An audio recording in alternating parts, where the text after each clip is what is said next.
Parts முடிஞ்சலாமா? மொத்தமா எவ்வளவு பகுதிகளுமா Indian அரசியலமைப்புல இருக்கு? how many parts? ஆரம்பிக்க எவ்வளவு இருக்கு, பிரசன்ட் எவ்வளவு இருக்கு?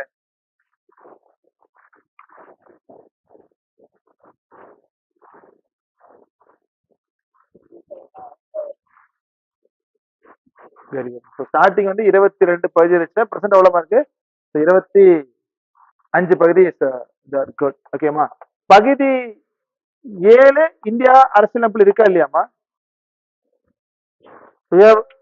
குட். சோ அந்த பகுதி 7 அப்படிங்கிற எந்த அரசியல் அமைப்பு திருத்த சட்டத்தில் எடுத்திருப்பாங்கன்னா 7th அமெண்ட்மெண்ட் ஆக்ட் ஆஃப் 1956, 1956 7வது திருத்த சட்டத்தின் கீழ் இந்தியால எந்த பகுதி நீக்கப்பட்டதுமா?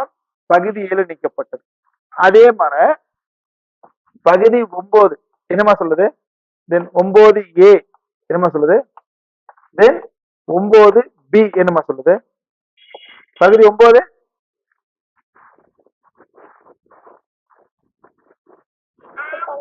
Panchayat. Very good. So panchayat. பகுதி 9A municipalities. Very good. So பகுதி 9B கோஆபரேட்டிவ் ஆர் கூட்டுறவு சங்கங்கள். கரெக்டா? இப்ப இந்த பஞ்சாயத் அப்படிங்கிற ஒரு ப்ரொவிஷன் நமக்கு ஆட் பண்ண சட்ட திருத்தம் எதுனா 73rd அமெண்ட்மெண்ட் ஆக்ட் ஆஃப் 1992. எந்த வருஷமா? 73வது அரசியலமைப்பு திருத்த சட்டம் 1992. அதே மாதிரி முனிசிபாலிட்டிஸ் இருக்கலாமா? இது நமக்கு அரசியலமைப்பில் ஏற்படுத்தப்பட்ட சட்டம் எதுனா 74th amendment act of 1992. Cooperative already பார்த்தோம்லமா, எந்த சட்ட திருத்தமா கோஆபரேட்டிவ் ஆட் பண்ணாங்க? Very good. So 97th amendment act of 2011. இது ஃப்ரீக்வெண்டா இந்த கேள்வி கேட்டே இருக்காங்கம்மா. ஸோ குரூப் 4 ஆகட்டும், குரூப் 1 ஆகட்டும், இப்போ ரீசெண்டானது எஸ்ஐ எக்ஸாம் ஆகட்டும், ஸோ நிறைய கேள்விகள் வந்து இந்த பகுதி 9B நமக்கு இந்தியா அரசியலமைப்பில் கொடுத்த சட்ட திருத்தம் எதுமான்னு கேட்பாங்க. எந்த சட்ட திருத்தம்னா 97th அமெண்ட்மெண்ட் ஆக்ட் 2011. ஸோ பகுதி கிளியரா படிச்சுங்க. 7வது பகுதியை தூக்குன சட்ட பிரிவு எதுனா 7th அமெண்ட்மெண்ட். 9 ஆட் பண்ணது 73rd, 9A ஆட் பண்ணது 74th, 9B ஆட் பண்ணதுமா 97th அமெண்ட்மெண்ட் ஆக்ட் ஆஃப் 2011. ஓகேமா? சோ இப்போ இதெல்லாம் இருக்கும். இப்போ பகுதி முடிஞ்ச உடனேமா ஷெட்யூல்ஸ் அப்படின்னு சொல்லுவாங்க. என்னமா? ஷெட்யூல்ஸ். சோ இந்தியா அரசியலமைப்பு ஆரம்பிக்கிறப்போ எவ்வளவு ஷெட்யூல்ஸ் மொத்தமா இருந்திருக்கும்?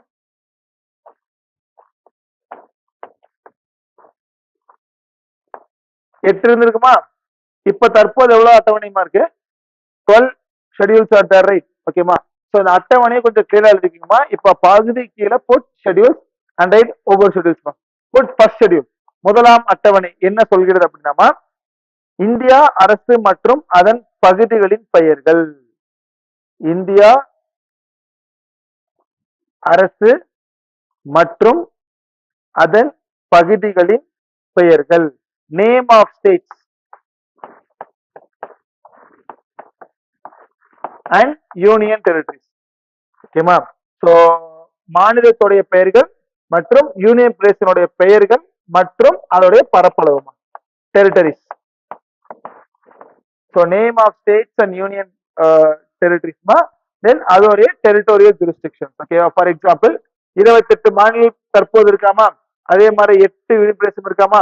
அப்ப அந்த 28 மாநிலோட பகுதி எங்கெங்கெல்லாம் இருக்கு, 28 மாநிலங்கள் என்னென்ன யூனியன் பிரதேசம் இருக்கு, இதை பத்தி ஃபுல்லா சொல்றதாமா அட்டவணை 1. செகண்ட் ஷெட்யூல்மா அட்டவணை 2. இந்த 2ஆம் அட்டவணை எதை பற்றி சொல்லணுமா, நம்ம இந்த அரசியலமைப்பு அதிகாரிகளுடைய சம்பளம், ஓய்வூதியம் மற்றும் இதர பணி அப்படின்னு சொல்லுவாங்க. எதுமா? சம்பளம் அப்படின்னு சொல்லக்கூடிய சேலரி. ஓகேமா? அலவன்சஸ் ஓய்வூதியம், தென் பிரிவிலேஜஸ் சலுகைகள், and so on of constitutional bodies, constitutional post. So இந்த அரசியல் அமைப்பு அரசியலமைப்பு அதிகாரிகளுடைய சம்பளம், அவங்களுடைய ஊதியம், அவங்களுடைய சலுகைகள், அதை பத்தி எல்லாம் சொல்றதாமா எந்த அட்டவணைமா? அட்டவணை 2. ஓகேமா. தென் 3வது அட்டவணைமா, 3rd ஷெட்யூல். ஓகேமா. சோ 3வது அட்டவணை என்னன்னா அரசியலமைப்பு அதிகாரிகளுடைய பதவி பரிமாணம் அப்படி சொல்லுவாங்க. Oath and affirmation. Oath and affirmation பதவி பரிமாணம். Forms of oath or affirmation. For example, இப்போ நம்ம ஒரு புதுசா ஒரு கான்ஸ்டிடியூஷனல் போர்ட், அரசியலமைப்புக்கான ஒரு அதிகாரி ஆகணும்னு வச்சுக்கலாமா. ஃபார் எக்ஸாம்பிள், ஒரு அமைச்சர் ஆகிறாரு, இல்ல ஒரு எம்பி ஆகிறாரு, இல்ல உச்ச நீதிமன்ற நீதிபதி, இல்ல உயர் நீதிமன்ற நீதிபதி. ஸோ இந்த மாதிரி அரசியலமைப்பு அதிகாரிகள் உருவாகும் பொழுது அவங்களுடைய பணியை தொடர்வதற்கு முன்பு எடுக்கக்கூடிய இந்த உறுதிமொழியை தாமா பதவி பரிமாணம் அப்படி சொல்லுவாங்க. அப்படி அவங்களோட பதவி பரிமாணத்தை பத்தி சொல்றதாமா 3வது அட்டவணை. ஸோ கிளியரா போட்டுருங்க. அட்டவணை 1, அட்டவணை 2, அட்டவணை 3. நவ் புட் 4th ஷெட்யூல், 4வது அட்டவணை. இது கொஞ்சம் முக்கியமான அட்டவணை. ஓகேமா. சோ மாநிலவை இருக்குல்ல, ராஜ்யசபால. சோ ராஜ்யசபா சீட்ஸ்மா. So allocation of seats to Rajya Sabha of states and union territories. So இந்த மாநிலத்திலையும் இந்த யூனியன் பிரதேசத்துல இருந்து மொத்த எவ்வளவு மாநிலவை சீட்ஸ் ஒதுக்கலாம்னு சொல்றதாமா அட்டவணை 4. So allocation of seats to Rajya Sabha to states and union territories. So ராஜ்யசபாவிற்கு உறுப்பினர்களை தேர்ந்தெடுப்பது பற்றி கூறுகிறதுமா. ஸோ எவ்வளவு உறுப்பினர் தேர்ந்தெடுக்கலாம் சொல்றதா அட்டவணை 4. ஓகேமா. தென் 5th ஷெட்யூல், 5வது அட்டவணை. ஓகேமா. Scheduled areas and tribal areas.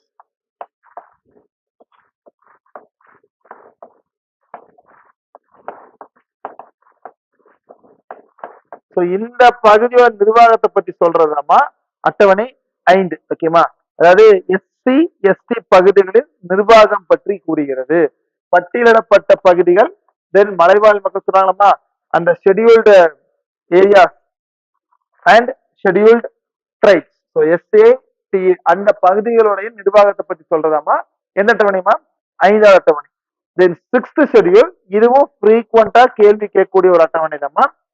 மலைவாழ் மக்கள் சொல்லக்கூடிய அந்த ட்ரைபல் ஏரியாஸ் இருக்கு பாத்தீங்களாமா, அந்த ட்ரைபல் ஏரியாஸ்ல ஒரு 4 மாநிலத்தை பத்தி மட்டும் சொல்றதாமா 6வது அட்டவணை. அப்படி எந்த 4 மாநிலம்னாமா அஸ்ஸாம்,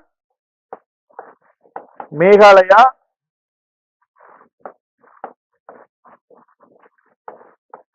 திரிபுரா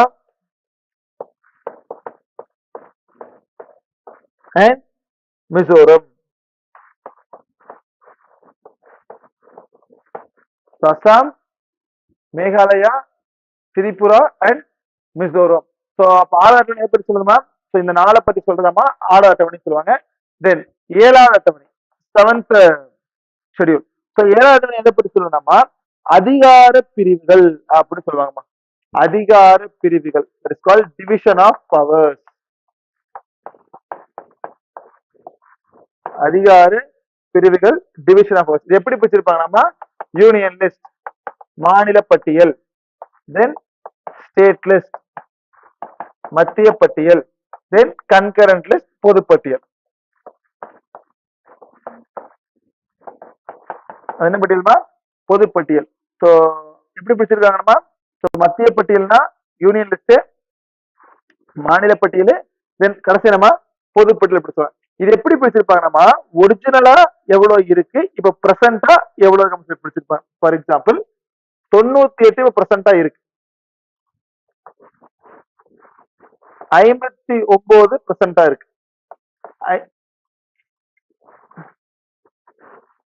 52 பிரசன்டா இருக்கு. பொதுவா எவ்வளவு லிஸ்ட் இருக்குனாமா 98, 59, 52. ஆனா ஒரிஜினலா எவ்வளவு இருந்துச்சுனாமா 97 இங்க இருந்துச்சு, 66 இங்க இருந்துச்சு, 47 இங்க இருந்துச்சு. ஓகேமா. சோ இது கிளியரா போட்டுச்சுங்க. சோ இப்ப பிரசன்ட் இது வந்து தற்போது இருக்கக்கூடிய பட்டியல், இது ஒரிஜினல் அரசியலமைப்பு உருவாகும் பொழுது இருந்த பட்டியல். ஓகேமா. சரி, உங்க ஸ்கூல் புக்ல இத வந்து 100 கொடுத்திருப்பாங்க, ஆனா பிரசன்ட் எவ்வளவுதான் இருக்குமா 98 தான் இருக்கு. யூனியன் லிஸ்ட் மத்திய பட்டியல்ல இது ஒண்ணுமே இல்லாம இந்த பட்டியல்னா என்னன்னா யூனியன் லிஸ்ட் அப்படின்னு சொல்றாங்கல்ல, அப்படின்னா ஒண்ணுமே இல்ல. பாராளுமன்றங்கள் சட்டம் கொண்டு வரக்கூடிய பட்டியலை தான் மத்திய பட்டியல் எப்படி சொல்லுவாங்க. அப்ப இது ஸ்டேட் லிஸ்ட். அப்ப இதுக்குள்ள இருக்கக்கூடிய பட்டியலை யார் சட்டம் கொண்டு வருவாங்க? ஆப்வியஸா ஸ்டேட் லெஜிஸ்லேச்சர். சட்டமன்றங்கள் சட்டம் கொண்டு வராங்களாமா, அப்படி சட்டமன்றங்கள் கொண்டு வரக்கூடிய சட்டத்தை தான் ஸ்டேட் லிஸ்ட் அப்படி சொல்லுவாங்க. இது வந்து கன்கரண்ட் லிஸ்ட். அப்படின்னா ஒண்ணுமே இல்லமா, பாராளுமன்றமும் சட்டமன்றமும் சேர்ந்து கொண்டு வரக்கூடியது தான் என்ன படி சொல்லுவீங்க, பொதுப்பட்டியல் அப்படின்னு சொல்லுவாங்க. ஓகேமா, கிளியரா போட்டுருங்க. யூனியன் லிஸ்ட்ல பிரசன்டா 98, ஸ்டேட்ல பிரசன்டா 59, கன்கரண்ட்ல பிரசன்டா எவ்வளவுமா 52. ஆனா ஒரிஜினல் எவ்வளவு இருந்துச்சுமா 97, 66 எவ்வளவு வச்சு 47. யூனியன் லிஸ்டா பார்லிமெண்ட் சட்டம் கொண்டு வருவாங்க, ஸ்டேட் லிஸ்டாமா சட்டமன்ற சட்டம் கொண்டு வருவாங்க, தென் கன்கரண்ட் லிஸ்டாமா 2 பேர் சேர்ந்து பண்ணுவாங்க சட்டங்கள் கொண்டு வருவாங்க. இது என்ன அட்டவணைமா, அட்டவணை 7. தென் 8th ஷெட்யூல்மா அட்டவணை 8. It deals with schedule languages, அட்டவணைப்படுத்தப்பட்ட மொழிகள் அப்படி சொல்லுவாங்க. அட்டவணைப்படுத்தப்பட்ட மொழிகள். ஆரம்ப காலகட்டத்திலமா அரசியலமைப்பு உருவாகும் போது 14 மொழிகள் இருந்துச்சு. இப்போ பிளஸ் 8 மொழிகள் ஆட் பண்ணிருக்காங்கம்மா. அப்ப மொத்தமா எவ்வளவு அட்டவணைப்படுத்தப்பட்ட மொழிமா இருக்கு இந்திய அரசியலமைப்பு அப்படின்னு கேட்டா 22 ஷெட்யூல் லாங்குவேஜ். ஆரம்ப காலகட்டத்தில் எவ்வளவு இருந்துச்சுமா 14. இப்ப எவ்வளவு ஆட் பண்ணிருக்காங்க 8. மொத்தம் எவ்வளவு இருக்கு 22 அலுவலக மொழிகள். ஓகேமா, ஷெட்யூல் லாங்குவேஜ். அப்படி இந்த 8 ஆட் பண்ணாங்களாமா, அந்த 8 மொழி மட்டும் போட்டுருங்க. இதுவும் ஃப்ரீக்வெண்டா கேள்வியா கேட்பாங்க. 21st அமெண்ட்மெண்ட் ஆக்ட் 1967ல ஒரு 3 மொழி ஆட் பண்ணிருப்பாங்க. தென் 71st amendment act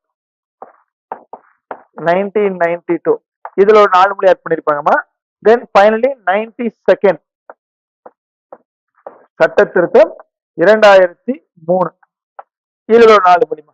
for example 21st amendment act of 1967 Sindhi அப்படிங்கிற மொழி ஆட் பண்ணிருப்பாங்க. என்ன மொழிமா, சிந்தி. தென் 71ல ஆட் பண்ணிருப்பாங்கம்மா கொன்கனி, மணிப்பூரி, நேபாளி. ஓகேமா, கடைசியா 92 அரசியலமைப்பு திருத்த சட்டம் 2003 என்னென்ன மொழி ஆட் பண்ணிருப்பாங்கம்மா. சரி, ஆர்டர் கிளியரா போடணுமா. போடோ, டாங்கிரி,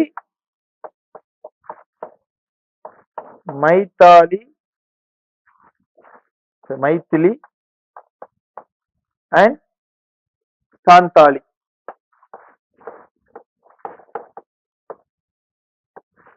அண்ட் வாட்மா சாந்தாலி. போடோ, டாங்கிரி, மைத்திலி அண்ட் சாந்தாலி. கிளியரா போட்டுருங்க. இது வந்துமா 15வது மொழி, இது 16வது மொழி, இது 17, இது 18, இது 19, 20, 21, தென் ஃபைனலி என்னமா 22. இப்ப தற்போது எவ்வளவு அலுவலக மொழி இந்திய அரசு இருக்கலாமா 22 அலுவலக மொழிகள்மா. ஆரம்ப கால 14 இருந்துச்சு, இப்ப எவ்வளவு ஆட் பண்ணாங்க 8 லாங்குவேஜஸ் வாஸ் ஆட். இது ஆர்டர் கிளியரா இருக்கணுமா. சிந்தி, கொன்கனி, மணிப்பூரி, நேபாளி, போடோ, டாங்கிரி, மைத்திலியன், சந்தலி. ஓகேமா. தென் கம்ஸ் யுவர் 9th ஷெட்யூல்மா, 9 அட்டவணை 9th ஷெட்யூல். இந்த 9th ஷெட்யூல் நமக்கு ஆட் பண்ண சட்ட திருத்தமே பாத்துட்டீங்கன்னா ஃபர்ஸ்ட் அமெண்ட்மெண்ட் ஆக்ட் ஆஃப் 1951. முதல் அரசியல் அமைப்பு திருத்த சட்டம் 1951 தாமா இந்தியாவில எந்த அட்டவணை ஆட் பண்ணாங்க 9 அட்டவணையோ ஒண்ணு ஆட் பண்ணிருப்பாங்க. ஓகேவா, இது அட்டவணை என்ன சொல்லலாமா, இந்த அட்டவணை மட்டும் 2 பார்ட்டா பிரிப்பாங்க. ஓகேமா, முதல் ப்ரொவிஷன் எதை சொல்லலாமா, அபாலிஷன் ஆஃப் ஜமீன்தாரி முறை, நில வருவாய் முறை சொல்லுவாங்கம்மா. ஆர் ஜமீன்தாரி முறை ஒழிப்பு அப்படின்னு சொல்லுவாங்க.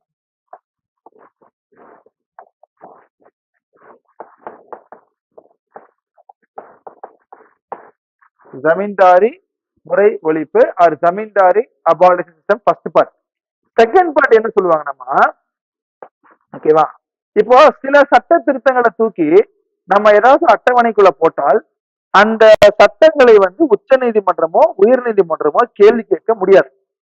அப்படி 9 அட்டவணை இந்த 9th ஷெட்யூல் இந்த அட்டவணைக்குள்ள ஏதேனும் ஒரு சட்டங்கள் ஆட் பண்ணப்பட்டால் அதை நீதிமன்றங்கள் கேள்வி கேட்க முடியாது அப்படின்னு சொன்னாங்க. Judiciary can't ask. ஓகேவா? எந்த ஒரு சட்டம் போட்டாலும் சரிமா, கொண்டு வரக்கூடிய சட்டம் என்பது 9 அட்டவணையில் ஆட் பண்ணப்பட்டால் அந்த சட்டங்கள் அடிப்படை உரிமை பாதிக்கப்பட்டாலும் சரி யாரு கேள்வி கேட்க முடியாது, உச்ச நீதிமன்றம் கேள்வி கேட்க முடியாது அப்படின்னு சொன்ன சட்ட திருத்தமா எந்த அட்டவணைமா? 9th schedule. ஸோ ஃபர்ஸ்ட் சட்டத்தில் ஆட் பண்றாங்க. 9 அட்டவணை 2 பொசிஷன் கொடுத்துருப்பாங்கம்மா. நில வருவாய் முறை land reform system or abolition of zamindar system அப்படின்னு சொல்லுவாங்க. ஸோ அது போக செகண்ட் என்ன சொல்றாங்க, உங்களுடைய 9 அட்டவணை சொன்னாங்கம்மா. ஸோ 9 அட்டவணைக்குள்ள ஒரு ப்ரொவிஷன் நீங்க ஆட் பண்றீங்க பட்சத்துலமா அந்த அட்டவணையில் இருக்கக்கூடிய விஷயங்கள் அடிப்படை உரிமை பாதிக்கப்பட்டாலும் யாரு கேள்வி கேட்க முடியாது, நீதிமன்றங்கள் கேள்வி கேட்க முடியாது அப்படின்னு சொன்னதாமா 9th ஷெட்யூலா இருக்கும். ஓகேவா? இப்போ இந்த 9 அட்டவணை மட்டும் கொஞ்சம் டெப்தா பார்க்கலாம். ஏன்னா 9th ஷெட்யூல் என்ன சொல்லியிருக்காங்க நம்ம பார்த்தோம்லமா. சோ ஒரு விஷயங்களை வந்து நீ 9 அட்டவணைக்குள்ள தூக்கி போட்டீங்கன்னா அது என்ன பண்ண முடியாது, கேள்வி கேட்க முடியாது அப்படிங்கிற விஷயம் எது வரைக்கும் இருந்திருக்குன்னா ஏப்ரல் 24, 1973 வரைக்கும் தான் இருந்திருக்கும். அப்ப எந்த ஒரு சட்டத்தையும் நான் 1973க்கு முன்னாடி 9 அட்டவணையில் சேர்க்கப்பட்டால் அதை யாரு கேள்வி கேட்க முடியாதுன்னா உச்ச நீதிமன்றம் கேள்வி கேட்க முடியாது. ஆனால் 1973க்கு பிறகு நான் 9 அட்டவணையில ஒரு சட்டத்தை திருத்தினால் அதை ஜுடிஷியரி நீதிமன்றம் தாராளமாக கேள்வி கேட்கலாம் அப்படின்னு சொல்லியிருப்பாங்கம்மா. ஓகேவா? சோ கிளியரா போட்டுருங்க. அந்த ஏப்ரல் 24, 1973க்கு முன்பு 9 அட்டவணை சேர்க்கப்பட்ட சட்டங்களை உச்ச நீதிமன்றங்களால் கேள்வி கேட்க முடியாதுமா. இதுவே ஏப்ரல் 24, 1973க்கு பிறகு ஒரு விஷயத்துக்கு 9 அட்டவணை போட்டீங்கன்னா அதை யார் கேட்கலாம், உச்ச நீதிமன்றம் கேள்வி கேட்கலாம் அப்படின்னு சொல்லியிருப்பாங்க. சோ எதுக்காக இந்த கட் ஆஃப் டேட்டாமா இந்தியன் பாலிட்டியில ரொம்ப ரொம்ப முக்கியமான ஒரு டேட் தான் ஏப்ரல் 24, 1973. ஏன்னா அன்னைக்கு தான் ரொம்ப ஃபேமஸான கேஸா இருக்கக்கூடிய கேசவ் ஆனந்தா பாரதி வழக்கு. என்ன வழக்குமா? கேசவானந்தா பாரதி வழக்கு. அதான் எந்த வருஷமா? ஏப்ரல் 24, 1923மா. ரொம்ப ரொம்ப முக்கியமான வழக்கு. ஏன்னா 13 நீதிபதிகள் அமர்ந்த ஒரு வழக்குமா. இது வரைக்கும் இவ்வளவு நீதிபதிகள் அமர்ந்த ஒரு நமக்கு எதுவுமே இருக்காது. முதல்ல 13 ஜட்ஜஸ் உட்கார்ந்த ஒரே பெஞ்ச் எது பெஞ்ச் தான், கேசவானந்தா பாரதி கேஸ் தான். அப்ப அந்த கேசவானந்தா பாரதி கேஸ்ல சுப்ரீம் என்ன சொல்லிருப்பாங்கன்னா இதுதான் கட் ஆஃப் டேட். இந்த 1973க்கு முன்னாடி நீங்க 9 சட்டங்களை போட்டால் அதை நாங்கள் கேள்வி கேட்க மாட்டோம். ஆனால் 1973க்கு பின்பு நீங்க சட்டத்தை போட்டால் நாங்க என்ன பண்ணுவோம், கேள்வி கேட்போம் அப்படின்னு சொன்னா என்ன ஷெட்யூல்மா? 9th ஷெட்யூல் 9 அட்டவணை. ஓகேவா? தென் 10th ஷெட்யூல்மா 10வது அட்டவணை. இந்த 10வது அட்டவணை நமக்கு ஆட் பண்ணப்பட்ட சட்ட திருத்தம் எதுனாமா 52nd அமெண்ட்மெண்ட் ஆக்ட் ஆஃப் 1985. இந்த வருஷமா 52வது அரசியலமைப்பு திருத்த சட்டம் 1985 அன்னைக்கு தான் எந்த அட்டவணை ஆட் பண்ணாங்க, 10th ஷெட்யூல் ஆர் 10வது அட்டவணை ஆட் பண்ணிருக்கணும். இது ஒண்ணுமே இல்லாம ஆன்டி டிஃபெக்ஷன் லா, கட்சி தாவல் தடை சட்டம் அப்படி சொல்லுவாங்க. ஆன்டி டிஃபெக்ஷன் லா.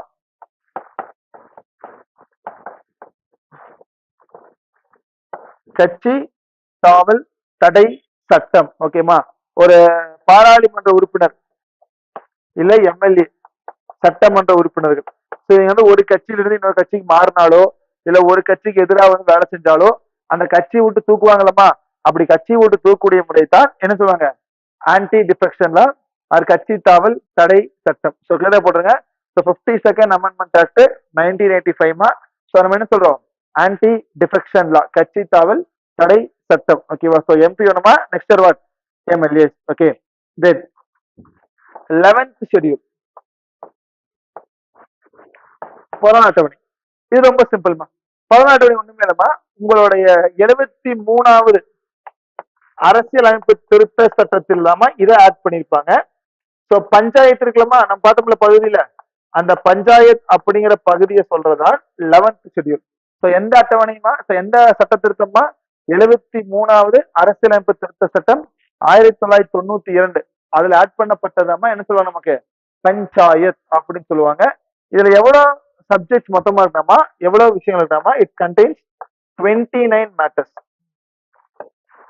ஸோ 29 அமைப்புகளை கொண்டதுதாமா பஞ்சாயத். அப்ப கடைசி அட்டவணைமா 12th ஷெட்யூல். இது ஒண்ணுமே இல்ல, ரொம்ப சிம்பிள் தான். இது 74th அமெண்ட்மெண்ட் ஆக்ட் 1992. அப்ப என்ன சொல்றோம், முனிசிபாலிட்டிஸ் தெரியுமா, முனிசிபாலிட்டிஸ். ஸோ இதுல எவ்வளவு விஷயம் கொடுத்துருப்பாங்கன்னா 18 மேட்டர்ஸ் ஆர்டர்.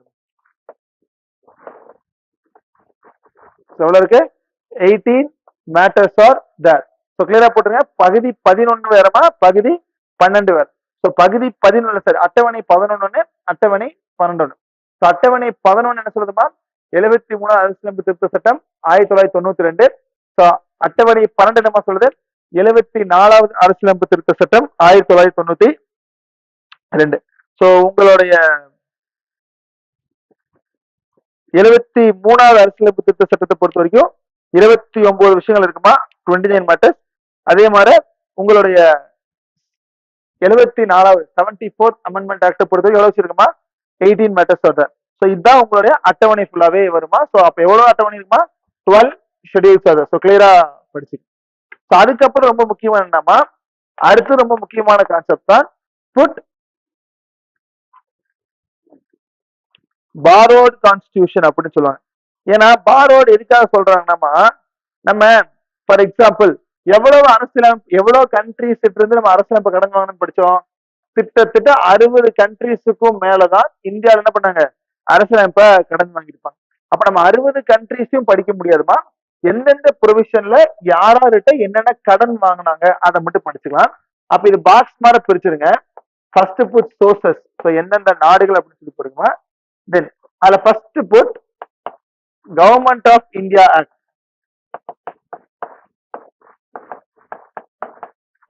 1935. ஸோ இந்தியா அரசு சட்டம் 1935. இந்தியா அரசு சட்டம் 1935 அப்போ நம்ம என்னென்ன இது, ஏன்னா இது யார் கொண்ட சட்டமா இருக்கும், ஆப்வியஸா இந்தியாவில கொண்ட சட்டம் தான். பட் யார் கொண்ட சட்டம், பிரிட்டிஷாரால் கொண்டு வரப்பட்ட சட்டம் தான். அப்ப இந்த இந்தியா அரசு சட்டம் ஆர் கவர்மெண்ட் ஆஃப் இந்தியா 1935 என்னென்ன கடன் வாங்கிருக்கோமா, ஃபர்ஸ்ட் வந்து ஃபெடரல் ஸ்கீம். ஃபெடரல் ஸ்கீம் கூட்டாட்சி அமைப்புகள் அப்படின்னு சொல்லுவாங்க, கூட்டாட்சி அமைப்பு. அடுத்து வந்து ஆபீஸ் ஆஃப் கவர்னர், ஆளுநர் அலுவலகம். ஓகேமா. தென் தேர்ட் நீதித்துறை, நீதித்துறை. தென் பொது தேர்வாணையம், பப்ளிக் சர்வீஸ் கமிஷன், பொது தேர்வாணையம். தென் அடுத்ததுமா எமர்ஜென்சி ப்ரொவிஷன், அவசர கால நிலை, எமர்ஜென்சி ப்ரொவிஷன். தென் ஃபைனலிமா நிர்வாக அட்மினிஸ்ட்ரேட்டிவ்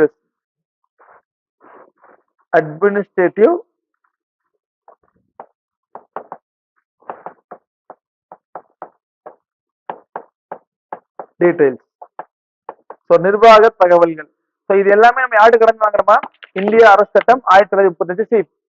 அதாவது உங்களுடைய முதன்மை தேர்வு பிலிம்ஸ்லமா நிறைய கேள்வி கேட்பாங்க, யாருக்கு வந்து என்ன கடன் வாங்க கிளியரா இருக்குங்க. இந்திய அரசு சட்டம் வந்து இந்திய அரசு கடன் வாங்கிப்பானமா, ஃபர்ஸ்ட் கூட்டாட்சி சொல்லக்கூடிய ஃபெடரல் ஸ்கீம், தென் ஆளுநர் அலுவலகமா, தென் நீதித்துறை, தென் பொது தேர்வாணையம் பப்ளிக் சர்வீஸ் கமிஷனு, தென் அவசர கால நிலைகள்மா, தென் நிர்வாக விஷயங்கள் அட்மினிஸ்ட்ரேட்டிவ். எல்லாமே யார்கிட்ட வாங்கியிருக்கோம், so government of India 1935. Then second country போடுமா, பிரிட்டிஷ்.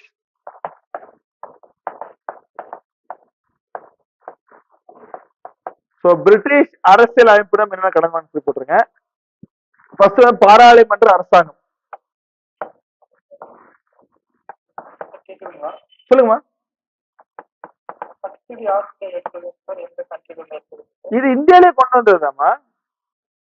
நம்ம ஏன்னா கிட்டத்தட்ட 1947 வரைக்குமே நம்ம பிரிட்டிஷ்ல நம்ம இருந்தோம். ஸோ பிரிட்டிஷ் அரசாங்கம் நமக்கா கொண்டு வரப்பட்ட சட்டம் தான் கவர்மெண்ட் ஆஃப் இந்தியா 1935. இந்தியாவில கொண்டு வரப்பட்ட சட்டம் தான், ஆனா நம்ம கொண்டு வரலாமா? யார் கொண்டு இருப்பாங்க? பிரிட்டிஷ் அரசாங்கம் கொண்டு வந்திருப்பாங்க. ஓகேவா? இப்ப அடுத்தது பிரிட்டிஷ் அரசியலமைப்புல பிரிட்டிஷ் நாட்டில இருந்து எடுக்கப்பட்டதான் செகண்ட். அதான் பிரிட்டிஷ் கான்ஸ்டியூஷன் தான். ஸோ இந்தியாவை பொறுத்த வரைக்கும் பாராளுமன்றமா இல்ல குடியரசுத் தலைவர் முறையான்னு கேட்டோமா, நம்ம என்ன முறையை ஃபாலோ பண்றோம்? பார்லிமெண்ட் ஃபார்ம் ஆஃப் கவர்மெண்ட், அதான் பாராளுமன்ற அரசாங்கம். நெக்ஸ்ட் ரொம்ப ரொம்ப முக்கியம் என்னமா, ரூல் ஆஃப் லா அப்படின்னு சொல்லுவாங்கம்மா. என்னமா? ரூல் ஆஃப் லா, சட்டத்தின் படி ஆட்சி. ரூல் ஆஃப் லா, சட்டத்தின்படி ஆட்சி. அதுக்கப்புறமா ஒற்றை குடியுரிமை, சிங்கிள் சிட்டிசன்ஷிப். ஒற்றை குடியுரிமை சொல்லக்கூடிய single citizenship. Then like cabinet முறை, கேபினட் சிஸ்டம், கேபினட் அமைச்சர் அப்படின்னு சொல்றோம்லமா, அந்த கேபினட் சிஸ்டம். ஓகேமா? அதுக்கப்புறம் ரொம்ப முக்கியம் என்னன்னா நீதி பேராணைகள், ரிட்ஸ் அப்படின்னு சொல்லுவாங்க. ரிட்ஸ், ஸோ நீதி பேராணைகள். ஓகேமா? தென் அதுக்கப்புறமா பாராளுமன்ற, பார்லிமெண்ட் பிரிவிலேஜஸ்.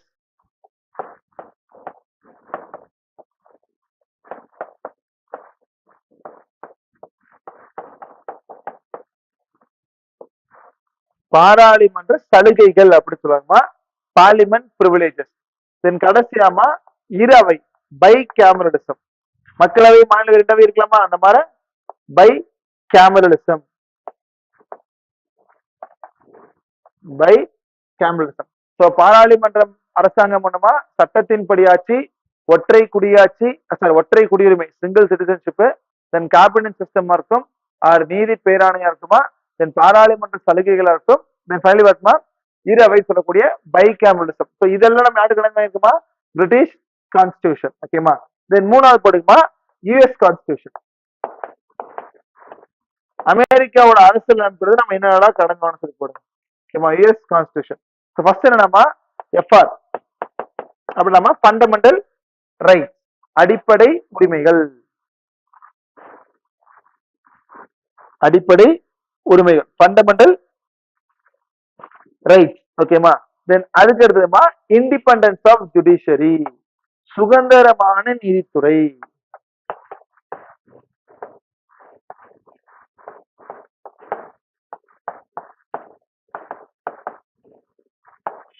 சுதந்திரமான நீதித்துறை.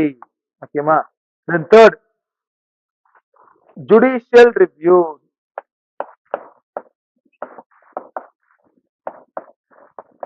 நீதி புனராய்வு அப்படி சொல்லுவாங்க. இது போன டைம் பிலிம்ஸ்ல கேட்ட கேள்விமா. இந்த நீதி புனராய்வு அது ஜுடிஷியல் ரிவ்யூ, இதை யாருக்கு இருந்து கடமை சொல்லி கேட்பாங்க. ஸோ நீதி புனராய்வு ஒண்ணுமே இல்லைமா, நம்ம 3 டைப் ஆஃப் தூண்கள் பார்த்தோமா. One is your legislature, executive, then finally வாட்மா ஜுடிஷியரி. ஸோ நமக்காக சட்டங்கள் கொண்டு வரது எல்லாமே அந்த சட்டமன்றம். ஸோ கொண்டு வந்த சட்டத்தை நமக்காக அமல்படுத்துறது எல்லாமே நிர்வாகிகள்மா. அமல்படுத்த சட்டம் செல்லுமா செல்லாதான்னு சொல்றதாமா உங்களுடைய நீதித்துறையா இருக்கும். அப்ப மூணா பிரிச்சிருப்பாங்கம்மா. அப்படி அந்த உச்ச நீதிமன்றம், உயர் நீதிமன்றம் கேள்வி கேட்கறாங்க பாத்தீங்களாமா, அந்த கேள்வி கேட்பதைத்தான் ஜுடிஷியல் ரிவ்யூ அப்படின்னு சொல்லுவாங்க. அதுதான் நீதி பேராணை. அப்படி நீதி பேராணையை நம்ம யாரு கடன் வாங்கினோமா, நம்மளுடைய யுஎஸ் கான்ஸ்டிடியூஷன். ஓகேமா? அதுக்கப்புறம் ரொம்ப முக்கியமா இம்பீச்மெண்ட் ஆஃப் பிரசிடென்ட்.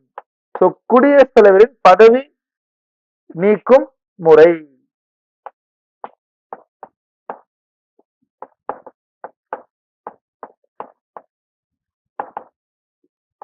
ஸோ குடியரசுத் தலைவர் பதவி நீக்கும் முறை ஆர் இம்பீச்மெண்ட் ஆஃப் பிரசிடென்ட். அதுக்கப்புறமா removal of supreme court and high court judges. So உச்ச நீதிமன்றம் மற்றும் உயர் நீதிமன்ற நீதிபதியை நீக்கம் செய்யும் முறை. So removal of supreme court and high court judges. கடைசியாமா post of vice president. So துணை குடியரசுத் தலைவர் அப்படிங்கிற ஒரு பதவி. Post of what? Vice president. So இதெல்லாமே யாரு கடன் வாங்கினோமா? அமெரிக்கா விட்ட. ஸோ அடிப்படை கடமைகள், சாரி உரிமைகள் சொல்லக்கூடிய ஃபண்டமெண்டல் ரைட்ஸ், அதுக்கப்புறம் நீதித்துறையின் லைக் சுதந்திரமான நீதித்துறை, இண்டிபெண்டன்ஸ் ஆஃப் ஜுடிஷியரி, தென் நீதி புனராய்வு, தென் குடியரசுத் தலைவருடைய பதவி நீக்கும் முறைமா, தென் உச்ச நீதிமன்றம், உயர் நீதிமன்றத்துடைய பதவி நீக்கும் தீர்மானம், அவர்களுடைய பதவிகளை இருக்கக்கூடிய அந்த வழிமுறைகள்மா, அதுக்கப்புறம் துணை குடியரசுத் தலைவருக்கான ஒரு போஸ்ட். அப்ப இது எல்லாமே நம்ம யாரு கடன் வாங்கணுமா? America constitution or US constitution. ஓகேமா? அதுக்கப்புறம் ஃபோர்த் ரொம்ப முக்கியமா Ireland or Irish constitution. Irish constitution. So Ireland அப்படிங்கிற நாட்டிடமிருந்து நாம் கடன் பெற்றது. ஃபர்ஸ்ட் நம்ம டிபிஎஸ்பி, அரசின் நெறிமுறை கோட்பாடுகள், so directive principles of state policy அப்படின்னு சொல்லுவாங்கம்மா. ஸோ அதை நம்ம யாரு கடன் ஃபர்ஸ்ட் அயர்லாந்து வாங்கின முதல் விஷயமா இருக்கும். தென் செகண்ட் என்னமா,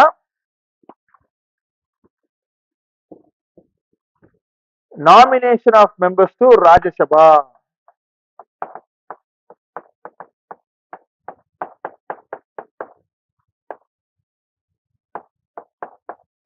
சோ இந்த மக்களவை இருக்குல்ல, மாநிலவை இருக்கலாமா, அந்த மாநிலவையின் நியமன முறை அப்படின்னு சொல்லுவாங்க.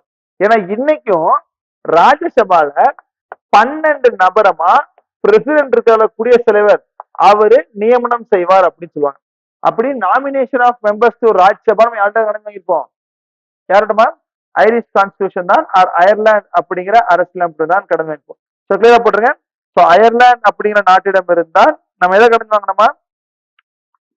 ஒரு மாநிலவையில் ஒரு நபரை எப்படியெல்லாம் எவ்வளவு நபரை நம்ம நியமனம் செய்யலாமா?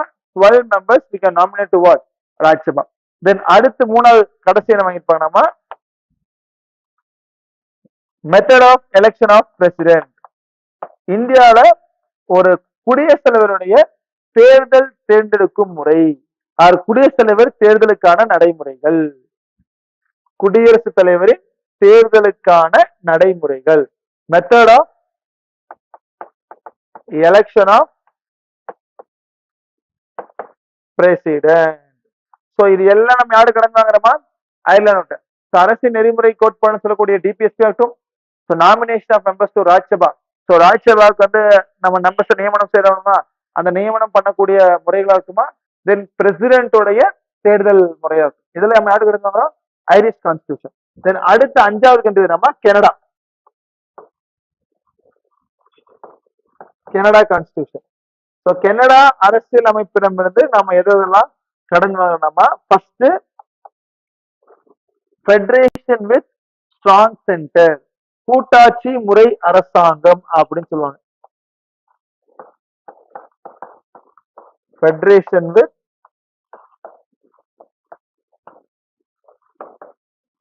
Strong centre. ஸோ கூட்டாட்சி முறையான அரசாங்கம், இல்லைன்னா கூட்டாட்சி முறையான வலுவான மத்திய அரசு போட்டுங்க. So federation with strong centre, கூட்டாட்சி தான் இருக்கு, கூட்டாட்சி இருந்தாலும் வலுவு யாரு தான் இருக்காங்க? மத்திய அரசாங்கம் தான் வலுவாக இருக்கிறாங்க. அது ஒண்ணுமா. தென் ஆளுநர் நியமனம், அப்பாயின்மெண்ட் ஆஃப் கவர்னர்.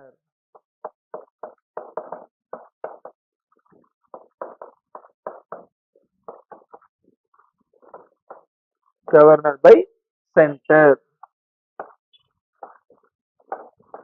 ஆளுநரின் நியமனமா அப்பாயின்மெண்ட் ஆஃப் கவர்னர் பை ஹோமா?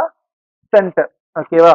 தென் அதுக்கப்புறம் கடைசி என்ன கடன் வாங்கியிருப்பாங்கன்னா உச்ச நீதிமன்றத்தின் அறிவுரை கூறும் அதிகாரம். உச்ச நீதிமன்றத்தின் அறிவுறுத்தல் அதிகாரம், advisory jurisdiction of supreme court அப்படி சொல்லுவாங்க.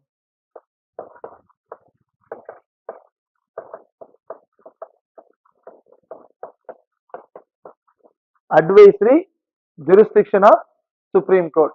ஸோ உச்ச நீதிமன்றத்தின் அறிவுறுத்தும் அதிகாரம். மூணு விஷயம் நம்ம வலுவான மத்திய அரசுடன் கூட்டாட்சி, தென் ஆளுநரை நியமனம் செய்வது பார்த்தா மத்திய அரசு, தென் உச்ச நீதிமன்றத்தின் ஆலோசனை வழங்கும் அதிகாரம். இந்த மூலம் யாரோட இருப்போம்? கனடா அப்படிங்கிற கண்ட்ரி விட்டா கடன் வாங்கிருப்போம். ஓகேமா? அதுக்கப்புறம் 6வது கண்ட்ரி எப்படின்னா ஆஸ்திரேலியா.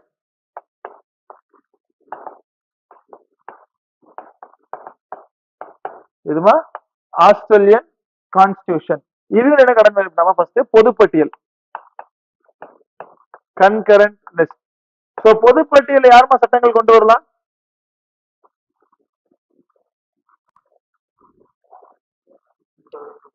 வெரி குட்மா.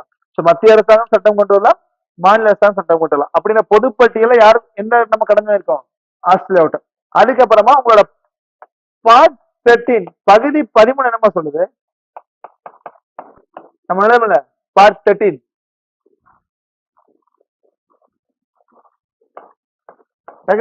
பகுதி 13 சொல்லுதுமா. Very good. வர்த்தகம், வணிகம் மற்றும் இரு மாநிலங்களுக்கு நடக்கக்கூடிய வர்த்தகம் சொல்லலாமா? அந்த trade, commerce and intercourse with in the state, அதையும் நம்ம யார்கிட்ட கடமை இருக்கோம்? ஆஸ்திரேலியாவோட தான். அப்போ போட் பகுதி 13. தென் கடைசி ரொம்ப முக்கியமா மூணாவது கடமை இருக்குன்னா joint sitting of two houses, அவைகளின் கூட்டு கூட்டம் அப்படின்னு சொல்லுவாங்க. Joint sitting.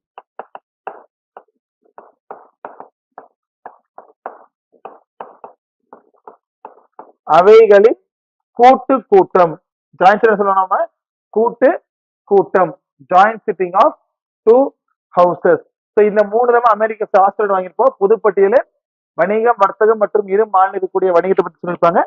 கடைசி எதை வாங்கியிருப்பாங்க? ஜாயிண்ட் சிட்டிங் அப்படின்னு சொல்லுவாங்க. ஜாயிண்ட் சிட்டிங் என்னமா? அந்த இரு அவையில் இருக்கக்கூடிய கூட்டு கூட்டுத்தொடர் அப்படின்னு சொல்லுவாங்க. ஓகேமா. தென் அதுக்கப்புறம் 7வது நாடாமா ஜெர்மனி.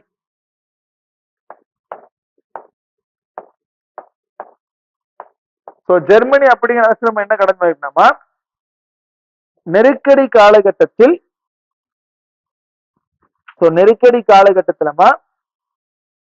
அடிப்படை உரிமைகள் நிறுத்தி வைக்கும் அதிகாரம். நெருக்கடி காலகட்டத்தில் எமர்ஜென்சி, நெருக்கடி காலகட்டத்தில்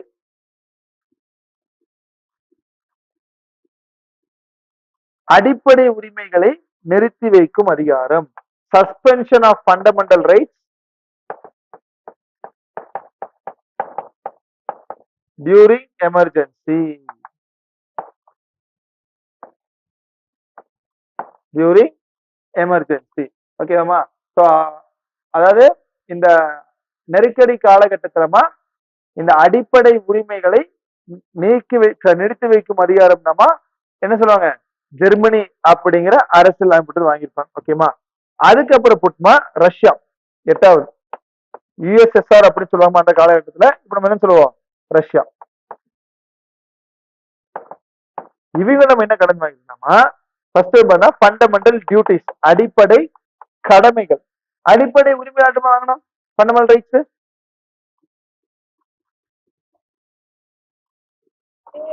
வெரி குட். அமெரிக்காவோட தான் அடிப்படை கடமைகள் வாங்கியிருப்பீங்க. இது நம்ம ஃபண்டமெண்டல் டியூட்டிஸ். ஓகேமா. தென் செகண்ட் வாங்கியிருப்பாங்க நம்ம ஜஸ்டிஸ், நீதி அப்படின்னு சொல்லுவாங்க. 3 டைப் ஆஃப் நீதிகள். சோசியல் ஜஸ்டிஸ், சமுதாய நீதி. தென் எக்கனாமிக் ஜஸ்டிஸ், பொருளாதார நீதி. தென் ஃபைனலி அரசியல் நீதி, பொலிட்டிக்கல் ஜஸ்டிஸ். இந்த மூணுமே நம்ம முகவரியில படிப்போம். பிரியாம்பிள்மா. அப்படி அந்த பிரியாம்பிள்ல கொடுத்த 3 விஷயங்கள் என்னமா? ஜஸ்டிஸ், சமூக நீதினா என்ன, பொருளாதார நீதி அப்படின்னா என்ன, அரசியல் அமைப்பு நீதி அப்படின்னா என்ன. Justice, social, economic, political. இது நம்ம யாரு கடமை? USSR or Russia. ஓகேமா. தென் 9th புட்மா பிரெஞ்சு கான்ஸ்டிடியூஷன்.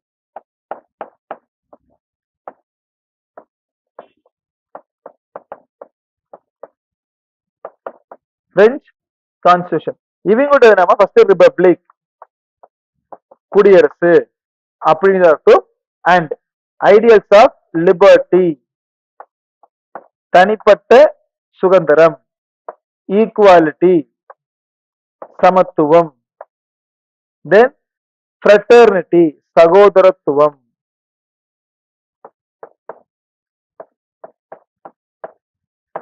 மூணு வார்த்தைமா. நம்ம இது யார்கிட்ட வாங்குறோமா? உங்களுடைய பிரெஞ்சு. சுதந்திரம், தனிப்பட்ட சுதந்திரம், சமத்துவம் மற்றும் சகோதரத்துவம். இந்த 3 வார்த்தையும் உங்களுடைய பிரியாம்பிள் இருக்குமா?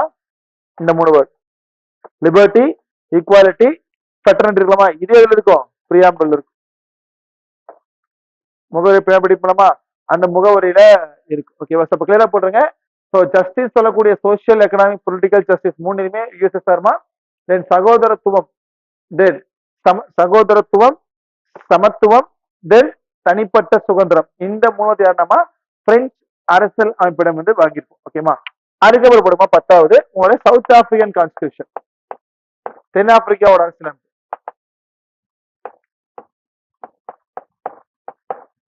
ஓகேமா?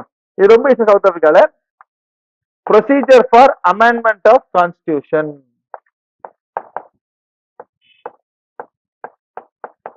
இந்தியா இருக்கக்கூடிய அரசியல் அமைப்பை எப்படி எல்லாம் திருத்தம் செய்யலாம் அப்படிங்கக்கூடிய அந்த திருத்தல் வழிமுறைகளை பத்தி சொல்றதாமா என்ன constitution? South African constitution. So procedure for amendment of constitution and election of members to Rajya Sabha.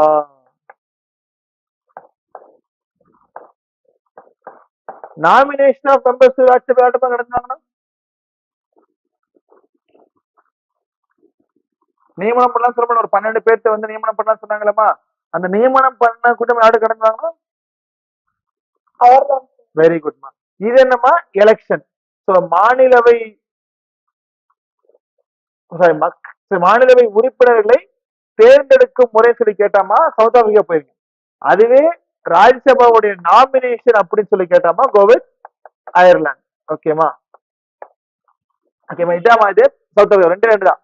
India அரசியல் அமைப்பில் கான்ஸ்டிடியூஷனை எப்படி திருத்தம் பண்ணலாம்னு சொல்றது சவுத் ஆப்பிரிக்கா கடந்து வாங்கியிருப்போம். அதுக்கப்புறம் மாநிலவையில எப்படி எல்லாம் ஒரு நபரை வந்து நம்ம தேர்ந்தெடுக்கலாம் சொல்லக்கூடிய அந்த election of members of Rajya Sabha அது யாரும் நடந்திருக்குமா? சவுத் ஆப்பிரிக்கா தான் வாங்கியிருப்போம். ஓகேமா? தென் கடைசியாமா Japan.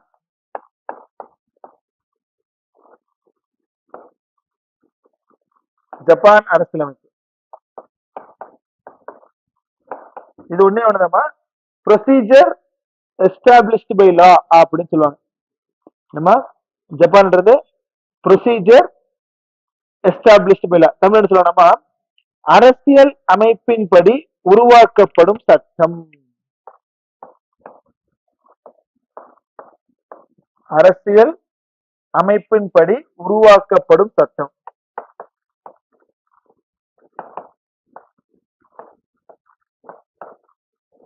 Procedure established by law. அரசியல் அமைப்பு, அரசியல் அமைப்பின்படி உருவாக்கப்படும் சட்டம். அதான் சொல்லணுமா ஜாப்பனீஸ் கான்ஸ்டிடியூஷன். ஓகேமா? இதெல்லாம் கொஞ்சம் கிளியரா பாத்துக்கோங்கம்மா. இந்த 11 அரசியல் அமைப்பை கிளியரா பார்த்துக்க. நம்ம 60 படிக்க தேவையில்ல. இந்த 11 அமைப்பிடம் இருந்து கடன் பெற்றது கொஞ்சம் கிளியரா பாத்துக்கமா. ஏன்னா கேள்விகள் வந்து நிறைய சீக்கிரமான வாய்ப்புகள் இருக்கலாம். ஏன்னா உங்களுடைய பார்ட்ஸ் கிளியரா பாத்துக்கங்க. இந்த 22 பகுதியும் பாத்துக்கங்க. தென் அட்டவணை ஷெட்யூல் 12 அட்டவணையும் பாத்துக்குமா. தென் பாரோட் கான்ஸ்டிடியூஷன், எந்தெந்த நாட்டிடமிருந்து நாம் எதை கடன் பெற்றோம். கண்டிப்பா கேள்விகள் வருமா? இந்த 3ல இருந்து we may expect question all the time. ஓகேவா? கொஞ்சம் கூட கிளியரா பாத்துக்கோமா. ஓகேவா? then now put next topic மா முகவுரை, preamble of constitution.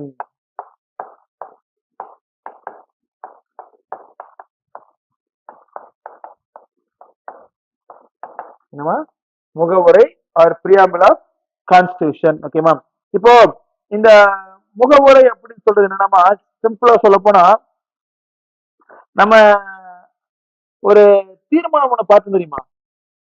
நம்ம ஆல்ரெடி எழுதி தெரியுமாம்னா அதோட மாடிஃபைடு வெர்ஷன் தான் பிரியாம்பிள் அப்படின்னு சொல்லுவாங்க. அப்படின்னு சொன்னல, எதோடைய மாடிஃபைடு வெர்ஷன், எதோட நவீன முறையை வந்துமா நம்ம முகவுரை என்று சொல்றோம்? Very good. குறிக்கோள் தீர்மானம். அந்த குறிக்கோள் தீர்மானம் எப்ப நம்ம ஜவஹர்லால் நேரு அறிமுகப்படுத்திருப்பாரு?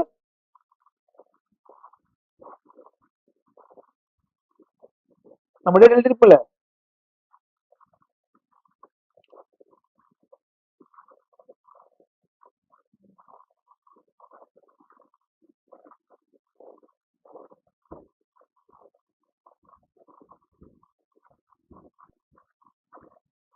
எந்த விஷயமா? வெரி குட்மா.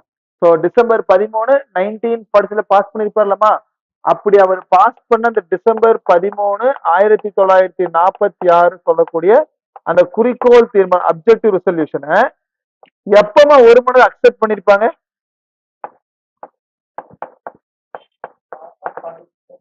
ஜனவரி நவம்பராமா? ஏன்னா டிசம்பர் கடைசி பாஸ் பண்றாங்களாமா. சரி, அந்த குறிக்கோள் தீர்மானம் அந்த அரசியல் நிர்ணய சபையில் அறிமுகப்படுத்தப்படுதுன்னு கேட்டாமா டிசம்பர் 13 1946. யார் அறிமுகப்படுத்திருப்பாங்களாமா? நம்ம ஜவஹர்லால் நெஹ்ரு. அப்படி அறிமுகப்படுத்தப்பட்ட முகவுரையை ஒப்புக்கொள்ளப்பட்ட நாள் எதுன்னு சொல்லி கேட்டாங்களாமா ஜனவரி 22 1940. இந்த அப்ஜெக்ட் ரெசல்யூஷனுடைய நவீன முறை மாடிஃபைடு வெர்ஷனை தான் நம்ம என்னன்னு சொல்லணும்னா பிரியாம்பிள் அப்படின்னு சொல்லுவாங்க. ஓகேமா? இப்ப இந்த பிரியாம்பிள் அப்படிங்கிறத ஒண்ணுமே இல்லமா, முகவுரை அப்படின்னு சொல்லுவாங்க. சொல்வாட்மா இன்ட்ரோடக்ஷன், முகவுரை ஆர் முன்னுரை, introduction R preface.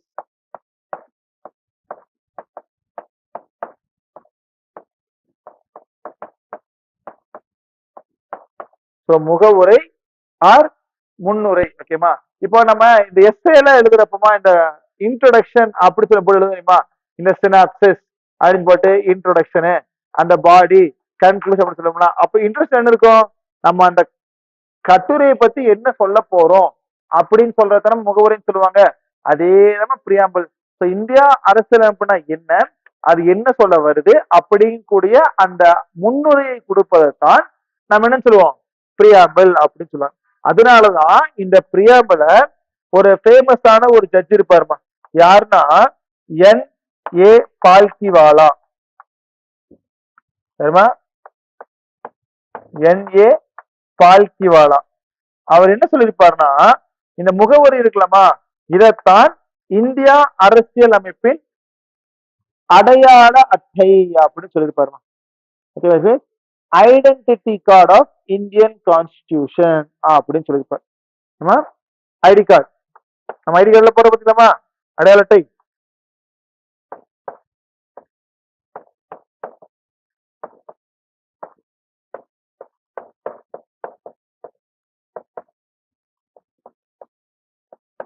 ID card of பாட்மா இந்தியன் கான்ஸ்டிடியூஷன். ரொம்ப முக்கியமான கேள்விமா, இது யாரு சொன்னாங்கன்னு சொல்லி கேட்பாங்க. சோ எதை சொன்னாங்கன்னு சொல்லி கேட்பாங்க. சோ முகவுரியை தான் பால்கிவாலா என்ன சொல்லியிருப்பாரு, இந்தியா அரசியல் அமைப்பின் அடையாள அட்டை ஆர் ஐடென்டிட்டி ஆஃப் கான்ஸ்டிடியூஷன் அப்படின்னு சொல்லியிருப்பாங்க. அப்படி இந்தியாவில இந்த முகவுரையை நம்ம எந்த முறை சொல்றோம்? இந்த குறிக்கோள் தீர்மானத்தை பயன்படுத்தி முகவுரை கொண்டு வந்துறாங்கம்மா. ஆனா உலகத்திலேயே முதல்ல இந்த முகவுரை அப்படிங்கிற கான்செப்டை கொண்டு வந்த நாடுன்னு சொல்லி கேட்டா the first country to start frame நம்ம அமெரிக்கா இருக்கலாமா, அமெரிக்கன் கான்ஸ்டிடியூஷன் தான் உலகத்தில் முதல்லமா இந்த முகவுரைங்கிற ஒரு கான்செப்டே கொண்டு இருப்பாங்க. the first country to have what ma preamble in the constitution. so இத பின்தொடர்ந்தா இந்தியா கொண்டு வராங்க. சரி, முகவுரைனா ஒண்ணுமே இல்லாமா, சிம்பிளா அஷ்யூம் பண்ணுங்க, நீங்க ஒரு கட்டுரை எழுதுறீங்க, அந்த கட்டுரை முன்னுரை போடுறீங்க பாத்தீங்களாமா. சோ இந்த கட்டுரை எதை பத்தி சொல்ல வருது அப்படி சொல்லக்கூடாது, முன்னுரை தான். அப்ப அரசியலமைப்பு எதை பத்தி சொல்ல வருது, அரசியலமைப்புனா என்ன, அது என்னெல்லாம் கொடுத்துருக்காங்கன்னு சொல்லி அந்த அவுட்லைன் இருக்கு பாத்தீங்களாமா, அதை பத்தி சொல்லாமா பிரியாம்பிள். சோ அத அடையாளத்தின்னு சொல்றது யாருனாமா பால்கிவாலா. முதல்ல நமக்கு முகவரி கொண்டு வந்த கண்ட்ரி எதுனாமா அமெரிக்கன் கான்ஸ்டிடியூஷன். நம்மளோட முகவுரை வந்து யாருடைய தீர்மானத்தின் பெயர்ல வந்திருக்காமா, நம்ம ஜவஹர்லால் நெஹ்ரு அவர் கொண்டு வரப்பட்ட அந்த குறிக்கோள் தீர்மானத்தின் மூலமாக அதோடைய நவீன முறையை நம்ம என்ன சொல்லுவோம், மாடிஃபை பேசிஸ் சொல்லுவார் பிரியாம்பிள் அப்படின்னு சொல்லுவாங்க. ஓகேவா? இப்ப நவ் நெக்ஸ்ட் புட்மா முகவுரையில் உள்ள வார்த்தைகள், text of preamble. Text of preamble ரொம்ப முக்கியமான வார்த்தைகள். டெக்ஸ்ட் ஆஃப் பிரியாம்பிள் முகவரியில் இருக்கக்கூடிய வார்த்தைகள். இந்த வார்த்தை வந்து கொஞ்சம் ஆர்டர் எழுதிருங்க. ஃபர்ஸ்ட் எப்படி ஆரம்பிக்கணுமா, so we the people of India, India மக்கள் ஆகிய நாம் அப்படின்னு ஆரம்பிப்பாங்க. எப்படி முகவரி ஆரம்பிக்கணுமா, we the people of India, India மக்களாகிய நாம் அப்படின்னு சொல்லி ஆரம்பிப்பாங்க. இந்தியா மக்களாகிய நாம் என்ற சொற்களுடன் தான் இந்த முகவரி என்பது தொடங்கும். அப்ப இதுல இருந்துமா இந்திய மக்களாகிய இந்திய அரசியலமைப்பின் ஆதாரம் என நாம் அறியலாம் சொல்லியிருப்பாங்க. பட் இது மட்டும் போடுங்க, so we the people of India அப்படின்னு ஆரம்பிக்கக்கூடிய முகவரியில என்னென்ன முக்கியமான வார்த்தைகள் இருக்குனாமா அந்த வார்த்தையில கிளியரா ஆர்டர் எழுதிருங்க. ஃபர்ஸ்ட் சாவியன்,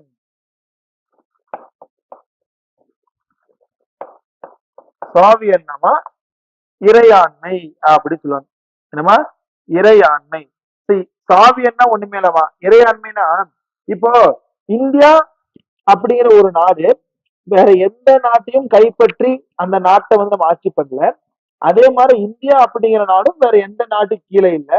நாம் தனிப்பட்டு சுதந்திரமாக செயல்படக்கூடிய ஒரு நாடுன்னு சொல்றாங்களா, அதைத்தான் இறையாண்மை அப்படின்னு சொல்லுவாங்க. Which means no other country is under us and we are also not under some other country, we are an independent nation அப்படின்னு சொல்றாங்களா, அதான் என்ன சொல்லுவாங்க, இறையாண்மை ஆர் சாவியன். இரண்டாவது என்னமா சோசியலிஸ்ட். என்னமா சோசியலிஸ்ட் அப்படின்னு சொல்லுவாங்களாமா. சோ சம தர்மம் அப்படின்னு சொல்லுவாங்க. சோ இந்த வார்த்தை ஆர்டரா வரணுமா, முதல்ல எஸ் என்ன சொல்லுவாங்கம்மா இறையாண்மை, அடுத்த எஸ் என்னமா சோசியலிஸ்ட் ஆர் சம தர்மம். அடுத்த ரொம்ப முக்கியமான வருமா செக்யூலர். என்ன வருமா செக்யூலர் அப்படின்னா மதச்சார்பற்ற ஆர் சமய சார்பற்ற, மதச்சார்பற்ற ஆர் சமய சார்பற்ற. அதுக்கு அடுத்து நம்ம டெமோக்ராட்டிக்.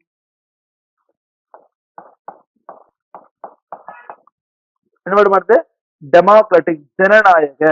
சோ இறையாண்மை, சமதர்மம், மதச்சார்பற்ற, தென் ஜனநாயகம். சாவியன், சோசியலிஸ்ட், செக்யூலியர், டெமோக்ராட்டிக். அதுக்கப்புறம் வர வார்த்தைமா ரிபப்ளிக், குடியரசு. ரிபப்ளிக் வேணுமா குடியரசு என நமது அரசியலமைப்பின் முகவரை கூறுகிறது. இந்த வார்த்தைகளும் ரொம்ப முக்கியமா ஆர்டரா கேட்பாங்க. முதல் இறையாண்மை, சமதர்மம், மதச்சார்பற்ற, ஜனநாயகம் மிக்க குடியரசான அமைப்பு தான் இந்தியாவுடைய அரசியலமைப்பு சொல்லுவாங்க. அது கீழே போடுங்கம்மா ஜஸ்டிஸ், நீதி. நம்ம ஒரு 3 டைப் ஆஃப் நீதி பார்த்தோம்லமா, யாரு கணக்கு ஜஸ்டிஸ,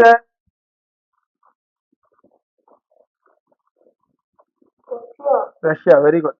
அதுல முதல் ஜஸ்ட் என்ன போட்டிருப்போம் சோசியல், சமூக நீதி.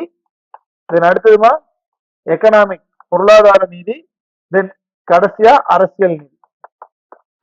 Social, economic and political justice. Then அதுக்கப்புறம் லிபர்ட்டி,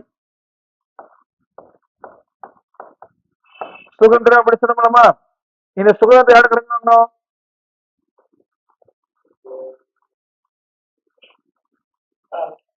பிரான்ஸ். Very good. அப்போ இந்த சுதந்திரத்துலமா முகவரி எப்படி கொடுத்திருப்பாங்கம்மா 5 சுதந்திரம் கொடுத்திருப்பாங்க. ஃபர்ஸ்ட் லிபர்ட்டி ஆஃப் தாட்ஸ், எண்ணங்கள், அதுக்கு உங்களுக்கு தனிப்பட்ட சுதந்திரம் இருக்குமா. Then expression, liberty of thoughts சொன்னுமா. Then expression. தென் நம்பிக்கை, பிலீஃப்.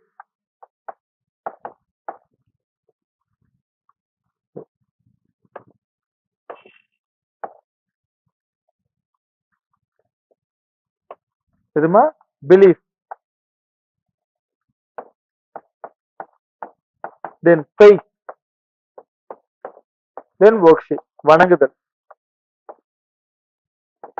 அப்ப இந்தியா முகவுரையில கொடுக்கக்கூடிய அந்த சுதந்திரம் என்பது எவ்வளவு சுதந்திரம் கொடுக்குதுனாமா, உங்களுடைய எண்ணங்கள், கருத்துக்கள், நம்பிக்கைகள், தென் வழிபாடுகள் சொல்லக்கூடிய ஒரு 5 சுதந்திரத்தை கொடுத்திருப்பாங்க. Thoughts, expression, belief, faith and worship. இதுக்கு எல்லாம் என்ன இருக்குமா தனிப்பட்ட சுதந்திரம் இருக்கு. அதுக்கப்புறம் 3வது என்னமா ஈக்குவாலிட்டி. என்னமா என்னமா எது வேணுமா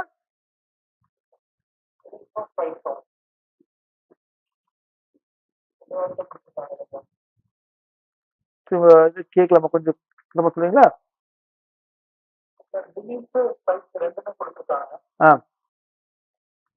சரி, அது ஒண்ணு இல்லம்மா. இப்போ ரெண்டுமே ஒண்ணுதான், பெரிய டிஃபரன்ஸ் இருக்காது. ஸோ பிலீஃப் அப்படின்னா உங்களோட நம்பிக்கை இருக்கு, ஓகேமா. ஸோ ஃபெய்த் அப்படின்னா வந்து விசுவாசம் அப்படின்னு சொல்லுவாங்க. இவை வந்து தமிழ்ல சொல்லுவாங்க. ஸோ நம்பிக்கை அண்ட் விசுவாசம். பட் மோர் ஆர் லெஸ் அர்த்தம் ஒண்ணுதான், ஓகேவா. இப்போ ஃபார் எக்ஸாம்பிள் இப்போ நான் என்ன வேணாலும் ஆகலாம். ஃபார் எக்ஸாம்பிள் நான் வந்து இந்தியாவில பிறந்த நான் எந்த மதத்தை வேணாலும் வழங்கலாம், ஏன்னா எல்லா மதத்துக்கும் மேலேயும் எனக்கு நம்பிக்கை இருக்கு, அதான் பிலீஃப். ஓகேமா. ஆனா நான் எல்லா மதத்துக்கும் விசுவாசமா இருக்கணும்னு சொல்றதான் ஃபெய்த் அப்படின்னு சொல்லுவாங்க. ஓகேமா. இது ரெண்டு ஒரே வார்த்தை, more or less faith and belief R same தான். ஓகேமா. 5 வார்த்தைகள் மட்டும் கிளியரா பார்த்து வச்சுங்க. ஏன்னா கொஸ்டின் எப்படி கேட்பாங்கன்னா, இந்த முகவுரையில இந்த தனிப்பட்ட சுதந்திரம் என்பது எவ்வளவு தனிப்பட்ட சுதந்திரம் கொடுத்தா சொல்லி கேட்பாங்க. வேணாமா 5 மட்டும் பார்த்து வச்சுங்க. ஓகேமா. அதுக்கிறது என்ன வேண்டாமா, ஈக்குவாலிட்டி. சி சோசியலிஸ்ட் அப்படின்னாமா சம தர்மம், பட் இதுவா சமத்துவம், ஈக்குவாலிட்டி. தென் இதுக்கு அடுத்து கடைசியா வரக்கூடிய வேர்டு நம்ம சகோதரத்துவம் அப்படின்னு சொல்லுவாங்க, ஃப்ரெட்டர்னிட்டி.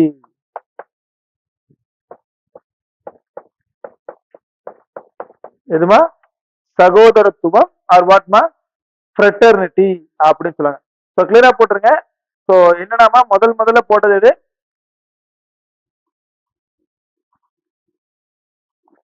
முதல்ல என்ன ஒரு பிரியாம்பிள்,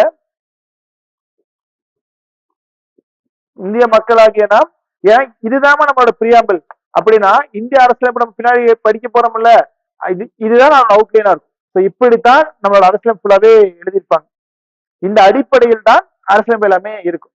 அதனாலதான் இதை நம்ம என்ன சொல்றோம், இன்ட்ரோடக்ஷன் ஆர் முகவுரை அப்படின்னு சொல்றாங்க. அப்ப சாவியன் என்னமா இறையாண்மை, சோசியலிஸ்டாமா இந்த, ஏன்னா இந்த ஆர்டர் ரொம்ப நீ மாத்தி மாத்தில வார்த்தை எழுதக்கூடாதுமா.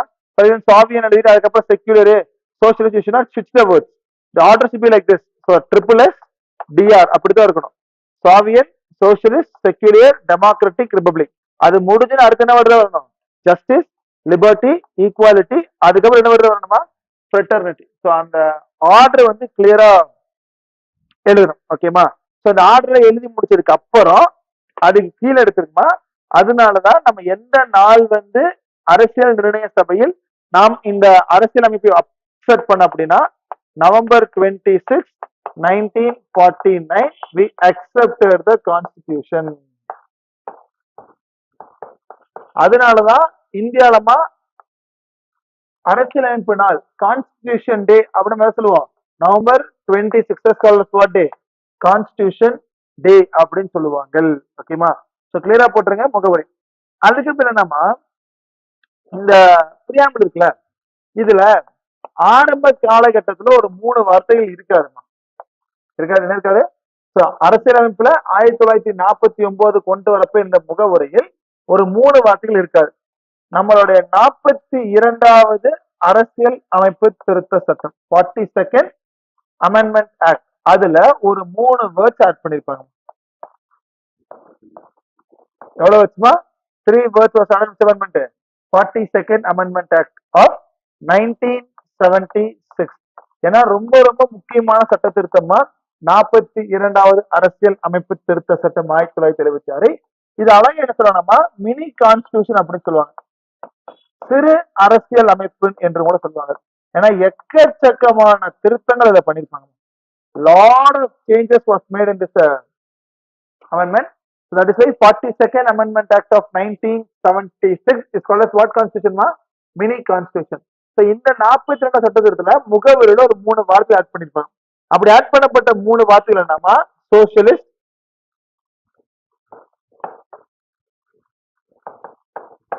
then secular,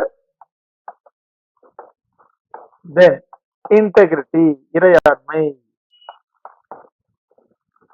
சரி ஒருமைப்பாடு, ஒருமைப்பாடு. 3 வார்த்தை ஆட் பண்ணிருப்பாங்க, சோசியலிஸ்ட், செக்யூலரு, அதுக்கு வேணுமா integrity.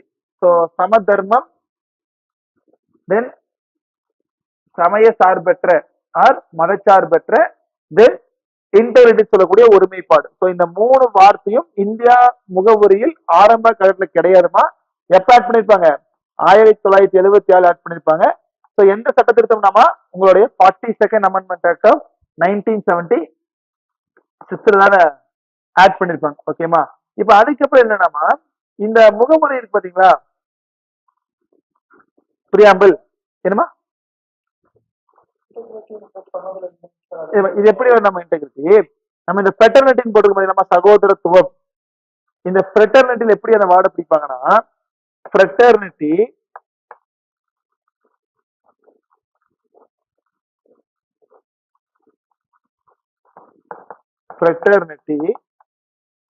assuring the unity and integrity of the nation அப்படி சொல்லுவாங்க. அந்த ஃப்ரெட்டர்னிட்டிக்குள்ள இருக்கக்கூடிய சப்வேர்ட் தான் இது. Assuring what? Unity and integrity of the nation. அப்படின்னா ஒண்ணுமே இல்லமா, இப்போ சகோதரத்துவம் இருந்தால் ஒற்றுமையும் ஒருமைப்பாடும் இருக்கும் அப்படின்னு சொல்லியிருப்பாங்க. ஓகேமா, அந்த ஃப்ரெட்டர்னிட்டிக்குள்ள கொடுத்த ஒரு வேர்டு என்ன வேணுமா? உங்களுடைய இன்டெகிரிட்டி. ஓகேமா, ஆனா வார்த்தைகள் கிளியரா போட்டுருங்க. 3 வார்த்தைகள் தான் இருக்குமா. ஸோ எப்படின்னா ஜஸ்டிஸ், லிபர்ட்டி, ஈக்குவாலிட்டி, அதுக்கு என்ன வரும்? ஃப்ரெட்டர்னிட்டி. அப்ப இந்த சோசியலிஸ்ட் அப்படிங்கிற வார்த்தை, செக்யூலர் அப்படிங்கிற வார்த்தை, இந்த ஃப்ரெட்டர்னிட்டியில இருக்கக்கூடிய என்ன வேர்டு? இன்டெகிரிட்டி அப்படிங்கிற வேர்டும் ஆட் பண்ணப்பட்ட சட்டத்திட்டம் எதுனாமா 42nd amendment act of 1976. So அதை என்ன சொல்லுவோம்? என்ன சொல்லுவாங்கம்மா? மினி கான்ஸ்டிடியூஷன் அப்படின்னு சொல்லுவாங்க. ஓகேமா, எல்லாரும் இது இப்ப நீங்க என்னமா ஃப்ரெட்டர்னிட்டி எல்லாம் முதல்ல இருக்குமா. அந்த ஃப்ரெட்டர்னிட்டி அப்படிங்கிற வார்த்தைக்குள்ள என்ன ஆட் பண்றாங்க? இன்டெகிரிட்டி மாதிரி ஆட் பண்ணுவாங்க. அதெல்லாம் ஃபர்ஸ்ட் வந்துடும். இந்த 3 வேர்டு மட்டும்தான் 1976. மிச்சப்படி இருக்கக்கூடிய வார்த்தைகள் எல்லாமே 1949 வந்துருக்கு. இப்ப நீ எழுதக்கூடிய இந்த முகவுரை தாமா, இது full and full question area தாமா. இது கேள்விகள் தான், இதுதான் கேள்வியாவும் இருக்கும். ஓகே, ஸோ அதனால எழுதுனப்ப கொஞ்சம் கிளியரா ஆர்டரா எழுதிக்கமா. ஓகேவா, தென் அதுக்கப்புறம் என்னமா, இந்த முகவுரை என்பது இந்தியா அரசியல் அமைப்பின் ஒரு பகுதியா அப்படின்னு கேட்பாங்க. ஓகேவா, is preamble a part of constitution கேட்பாங்க.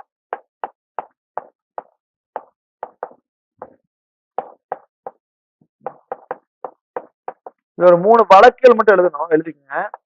Is preamble a part of constitution.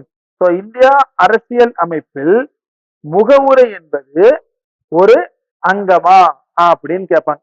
ஓகேமா, ஒரு 3 வழக்கு மட்டும்தாமா. ஃபர்ஸ்ட் வந்து 1960 ஒரு கேஸ் வருமா, பெருபாரி வழக்கு.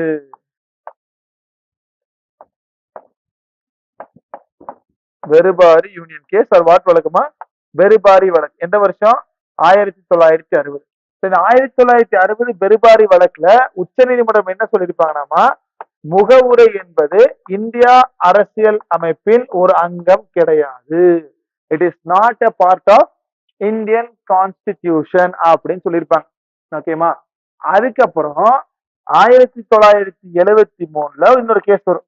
நம்ம ஆல்ரெடி ஒரு கேஸ் பார்த்தோம்னா 1973 ஏப்ரல் 24 13 ஜட்ஜஸ் அமர்ந்த வழக்கு. என்ன கேஸ்? கேஸோட பேரு வெரி குட், கேசவனந்தா. கேசவனந்தா பாரதி வழக்கு. இதுல என்ன சொல்லிடுறாங்க உச்ச நீதிமன்றம்? இல்லைங்க, நாங்க மஸ்ட் சொன்ன மாதிரி கிடையாது. பிரியாம்பிள் வந்து இந்தியா அரசியல் அமைப்பின் ஒரு அங்கம் தான் அப்படின்னு சொல்லியிருப்பாங்க. ஸோ பெருபாரி வழக்கில வந்து முகவுரை என்பது இந்தியாவின் அரசியலமைப்பு கிடையாதுமா. அதுவே கேசவனந்தா பாரதி வழக்குல உங்க முகவுரை என்பது என்னதான்? ஒரு அங்கமா தான் இருக்கும். அதனாலதாம்மா 1995 இன்னொரு வழக்கு வரும். எல்ஐசி வழக்கு அப்படின்னு சொல்லுவாங்க. என்ன வழக்குமா? LIC case. இதுல உச்சநீதிமன்றம் என்ன சொல்லிட்டாங்கன்னா, முகவரி வந்து அங்கம் மட்டும் கிடையாது, ஒருங்கிணைந்த அங்கம். It's an integral part of constitution அப்படி சொல்லிருப்பாங்க.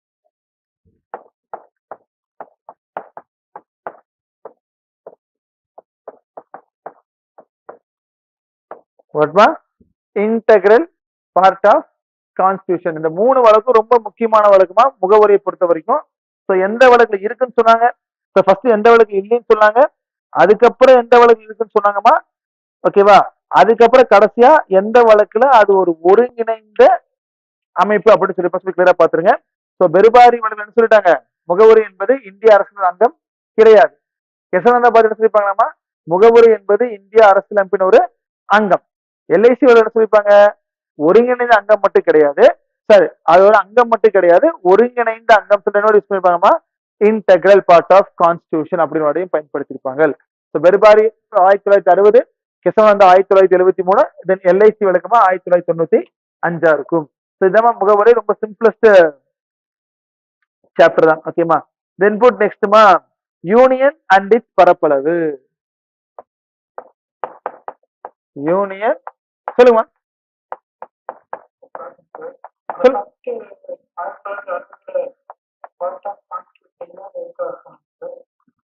இது பெருபாரி யூனியன் விளக்கலையாமா? அது ஒண்ணு இல்லம்மா, என்ன சொல்லிருப்பாங்க அரசியலமைப்புல அந்த வார்த்தைகள் எல்லாம் கொடுத்துருப்பாங்க பாத்தீங்களா, சோசியலிஸ்ட், செக்யூலரு, டெமோக்ராட்டிக்கு, ரிபப்ளிக்கு. ஸோ அந்த வார்த்தைகள் எல்லாம் வந்து உச்சநீதிமன்றம் என்ன சொல்லியிருப்பாங்கன்னா, இந்த வார்த்தைகளுக்கு எல்லாம் வந்து அர்த்தங்கள் வந்து நிறைய அர்த்தங்கள் இருக்கு. ஓகேவா? நீங்க யூஸ் பண்ணக்கூடிய வார்த்தைகளுக்கு வந்து ஒரு மீனிங் கிடையாது, நிறைய மீனிங்ஸ் இருக்கு, நிறைய இன்டர்பிரிட்டேஷன் பண்ணலாம். அப்ப இதுதான் முகவுரை அப்படின்னு நம்ம ஃபைனலைஸ் பண்ண முடியாது. அப்ப இதுதான் முகவுரை ஃபைனலைஸ் பண்ண முடியாத ஒரு விஷயத்த நம்ம அரசியலமைப்பா வைக்க முடியாது அப்படி சொல்லி வேண்டாம் சொல்லியிருப்பாங்க. ஆனா கெசவானந்தாபாத் என்ன சொல்லியிருப்பாங்கன்னா, இல்ல இல்ல இப்பதான் நாங்க வார்த்தைகளை படிச்சு பார்த்தோம், நீங்க கொடுத்த ஒவ்வொரு வார்த்தையும் அர்த்தம் எங்களுக்கு தெரிஞ்சிருச்சு, இந்தியா அரசியலமைப்புனா இப்படித்தான் இருக்கணும் அப்படின்னு அந்த வார்த்தைக்கு அர்த்தம் தெரிஞ்ச பிறகுதான் உச்ச நீதிமன்றம் சொல்லியிருப்பாங்க, ஓகே இது என்ன பண்ணுங்க அரசியலமைப்புன்னு ஒரு அங்கமா வச்சிருங்க அப்படின்னு சொல்லியிருப்பாங்க. அப்ப கடைசி எல்ஐசி என்ன சொல்லியிருப்பாங்கன்னா, நம்ம இதா மட்டும் வைக்க கூடாது, எப்படி வைக்கணும், ஒருங்கிணைந்த ஒரு அங்கமா வைத்திருக்க வேண்டும் அப்படின்னு சொல்லியிருப்பாங்க. ஓகேவா? ஒண்ணுமே இல்ல, அந்த வேர்ட்ஸோடைய அண்டர்ஸ்டாண்டிங் பொறுத்து ஏற்ற மாதிரி மாறி. ஓகேவா? ஓகே. இப்ப நவ் புட் நெக்ஸ்ட்மா யூனியனும் அதோடைய பரப்பளவும். Union and its territories. ஓகேமா? ஸோ இதுவும் கேள்வியில கொஞ்சம் நிறைய கேள்விகள் கேட்கக்கூடிய பகுதிதாமா. ஏன்னா எந்தெந்த மாநிலங்கள் நம்ம எப்பப்பெல்லாம் ஃபார்ம் பண்ணிச்சு அப்படின்னு சொல்லி பார்ப்போம். Okay. Put union and its territories. ஓகேமா? இப்ப இதுல இருந்தாமா உங்களோட ஆர்டிகல் ஸ்டார்ட் ஆகும். ஓகேமா? இப்ப இதுல வந்துமா ஆர்டிகல் 1ல இருந்து ஆர்டிகல் 4 வரைக்கும் தான் யூனியனும் அதன் பரப்பளவும் அப்படி சொல்லுவாங்க. யூனியன் அண்ட் டெரிட்டரிஸ் அப்படின்னு சொல்லுவாங்க. ஓகேமா? இது எப்படின்னா சிம்பிளா வந்து இந்தியா ஒரு பேர் வச்சிருப்பாங்களா, ஆர்டிகல் 1 இருக்குல்ல, அது பொறுத்த வரைக்கும் இந்தியாவின் பெயர் எப்படி வரும்னா, இந்தியா தட் இஸ் பாரத் அப்படின்னு சொல்லுவாங்க. பாரதம் என்று அழைக்கப்படக்கூடிய இந்தியா அப்படின்னு சொல்லுவாங்கம்மா. Or what, India that is Bharat. ஓகேமா? இப்போ இந்த பேர் வைக்கிறப்பமா நிறைய பிரச்சனைகள் வந்து இந்த நம்ம அரசியல் நிர்ணயத்துல போட்டிருக்கு. ஏன்னா இந்தியா அப்படிங்கிறது நவீன பெயர், பாரத் அப்படின்னா பண்பாட்டு ஆர் ட்ரெடிஷனல் நேம். நம்ம B.R. அம்பேத்கர் சார் என்ன சொல்லுவாருன்னா பாரத் அப்படிங்கிற பேர் வைக்கலாம் சொல்லியிருப்பாரு. ஆனா ஜவஹர்லால் நேரு இருக்காருலமா, அவர் என்ன சொல்லியிருப்பாரு, நவீன பேர் இந்தியாவை தான் வைக்கணும்னு சொல்லியிருப்பாங்க. அப்ப நிறைய பேர் மாத்தி மாத்தி கருத்துக்கள் சொன்ன காரணத்தால அரசியல் என்ன முடிவு பண்ணாங்கன்னா 2 பேரையும் வச்சிடலாம் சொல்லிட்டுதாமா இந்தியா கிளம்பி வச்சிருப்பாங்க. பாரதம் என்று அழைக்கப்படக்கூடிய இந்தியா. இந்தியா தட் இஸ் வாட்மா பாரத் அப்படின்னு சொல்லுவாங்க. ஓகேமா? அதே மாதிரி அதுக்கப்புறம் ரொம்ப முக்கியம் என்னன்னா ஆர்டிகல் இது ஆர்டிகல் 1ல கொடுத்திருப்பாங்க. ஆர்டிகல் 2 ரொம்ப சிம்பிள் தான். ஓகேமா? ஆர்டிகல் 2 என்ன சொல்லணுமா, admission or establishment of a new state. இந்தியாவில ஒரு புது மாநிலத்தை சேர்ப்பதற்கான அதிகாரம் தான் article 2. Admission or establishment of a new state. For example Telangana அப்படிங்கிற மாநிலம் நமக்கு இருக்காமா, இப்போ இருக்கா இல்லையாமா? ஓகே. அப்படி தெலுங்கானா அப்படிங்கிற மாநிலம் நமக்கு புதுசா ஃபார்ம் ஆச்சாமா, இல்ல இந்தியாவுக்குள்ளேயே இருந்து 2 மாநிலம் பிரிச்சா? அவ்வளவுதான். Very good. எது பிரிச்சுமா? ஆந்திர பிரதேஷ். ஆனா ஆர்டிகல் 2 கிளியர் என்னமா, புதுசா ஒரு மாநிலம் உருவாகணும். எப்படின்னா இந்தியா அப்படிங்கிற பரப்பளவுக்குள்ள இல்லாம வெளியிருந்து ஒரு மாநிலம் இருக்கு பாத்தீங்களாமா, அந்த வெளியிருந்து வரக்கூடிய மாநிலத்துக்கு யூஸ் பண்ணக்கூடிய article Dhama article 2. For example நம்ம கோவா எடுத்துக்குவோம். கோவா வந்துமா ஒரு காலத்துல போர்ச்சுகீஸ் கண்ட்ரோல் கீழே இருக்கு. புதுச்சேரி எடுத்துக்குவோம், அது பிரெஞ்சு கண்ட்ரோல் கீழே இருக்கு. இப்ப இதெல்லாமே இந்தியாவுக்குள்ள இல்ல, அப்ப வேற நாட்டுல இருந்து நமக்கு உள்ள எடுக்கிறதுக்காக யூஸ் பண்ணக்கூடிய ஆர்டிகல் தாமா ஆர்டிகல் 2. அதனாலதான் admission or establishment of what state, புது மாநிலத்தை சேர்த்தல் இல்ல ஒரு புது மாநிலத்தை உருவாக்குதல், அதுதான் ஆர்டிகல் 2. ஆர்டிகல் 3 தான் ரொம்ப ரொம்ப முக்கியமான ஆர்டிகல்மா, வெரி இம்பார்ட்டன்டான ஒரு ஆர்டிகல். ஓகேமா. சோ இது என்ன சொல்லுறோம்னா formation or changes in existing state. Formation or changes in existing state. இருக்கக்கூடிய மாநிலத்துக்குள்ள மாற்றம் செய்யறதுமா. சோ கிளியரா போட்டுருங்க. புதுசா ஒரு மாநிலத்தை உருவாக்கணும் அப்படின்னு சொன்னால் ஆர்டிகல் 2.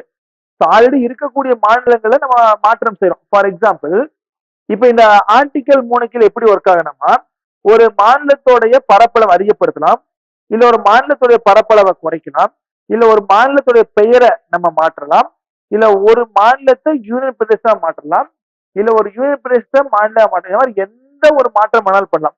ஆனா அது இந்தியாவுக்குள்ள இருக்கக்கூடிய மாநிலமா இருக்கும். இதாத பாயிண்ட். ஆல்ரெடி இருக்கக்கூடிய மாநிலங்களில் ஒரு திருத்தம் செய்வதற்கு நம்ம பயன்படுத்தக்கூடிய விதிமா விதி 3. இந்தியாவிலேயே இல்லாத ஒரு மாநிலத்தை உள்ள கொண்டு நம்ம விதி 2 இருக்கும். அப்ப இப்ப கெஸ் பண்ணுங்களேன், தெலுங்கானா அப்படிங்கிற மாநிலம் ஆர்டிகல் 2 கிளியா ஆர்டிகல் 3 கிளியாமா? Very good. Jammu and Kashmir வந்து 2019 முன்னாடி என்னவா இருந்துச்சு? ஸ்டேட்டா இருந்துச்சாமா, மாநிலமா இருந்துச்சா? இப்ப என்ன மாத்திட்டாங்க? யூனியன் பிரதேசம் மாத்திட்டாங்களா? அப்ப ஆர்டிகல் 2 ஆர்டிகல் 3யா? ஆர்டிகல் 3 தான். அதே மாதிரி இன்கேஸ் ஃபியூச்சர்லமா தமிழ்நாடு அப்படின்னு ஒரு ஸ்டேட் இருக்குல்ல, அதுக்கு தமிழகம் அப்படின்னு பேர் மாத்துறாங்க. ஆர்டிகல் 2 ஆர்டிகல் 3யா? Okay, very good. அப்ப அந்த மாதிரிமா ஆல்ரெடி இருக்கக்கூடிய ஏதாச்சும் ஒரு மாநிலங்களையோ இல்ல யூனியன் பிரதேசங்களையோ மாற்றம் செய்யற மாதிரி தான் ஆர்டிகல் 3மா. இந்தியாலயும் இல்லாம முதல்ல உள்ள கொண்டு எல்லாமே ஆர்டிகல் 2 வரும். அப்ப இந்த ரெண்டுமே யாருமா பண்ணுவாங்க? பாராளுமன்றமா சட்டமன்றமா யாரா இருக்கும்? Very good. சோ பார்லிமெண்ட் தான் செய்வார்கள். அப்ப நினைச்சு பாருங்களேன், நமக்கு எப்ப தமிழ்நாடுன்னு பேர் வந்துச்சு? ஏன்னா மெட்ராஸ் மாகாணம் அப்படிதான் நமக்கு பேர் இருந்துச்சு. நம்ம யூனிட் 9ல படிச்சோம்ல. சோ மெட்ராஸ் மாகாணம் என்பது அது நம்ம தமிழ்நாடு என்று எந்த வருடம் பெயர் வந்திருக்கும்? ஜனவரி 14 1969 தமிழ்நாடு பேர் வந்திருக்குமா? அப்ப அது யாருமா பண்ணிருப்பாங்க? சட்டமன்றமா இல்ல பாராளுமன்றமா? Very good. அப்ப தமிழ்நாடு சட்டமன்றம் பரிந்துரைத்து யாருதான் மாத்திருப்பாங்க? பாராளுமன்றம் தான் மாத்திருப்பாங்க.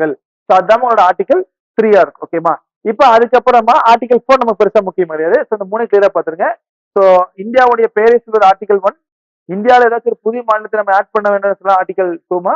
தென் இன்கேஸ் இருக்கக்கூடிய மாநிலங்களில் திருத்தம் செய்யற மாதிரி தான் ஆர்டிகல் 3 இருக்கும். ஓகேமா. அதுக்கப்புறம் போடுங்கம்மா, ரொம்ப ரொம்ப முக்கியமான என்னமா இன்டகிரேஷன் ஆஃப் ஸ்டேட்ஸ் அப்படின்னு சொல்லுவாங்க. ஓகேமா. எப்படி வந்து இந்த மாநிலங்களா உருவாகி எந்தெந்த மாநிலங்கள் எத்தனாவது ஸ்டேட்ஸ் உருவான்னு சொல்றதாமா அடுத்த part. Evolution of states. Evolution of states, மாநிலங்களின் பரிமாணங்கள்.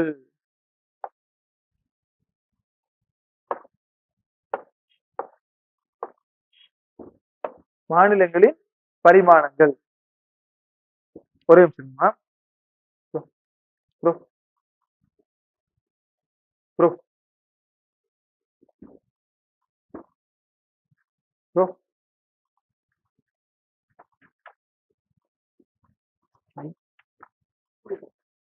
அடுத்த ஸ்லைட். அப்படியே 2 மினிட்ஸ் வெயிட் பண்ணுங்கம்மா. Just a sec.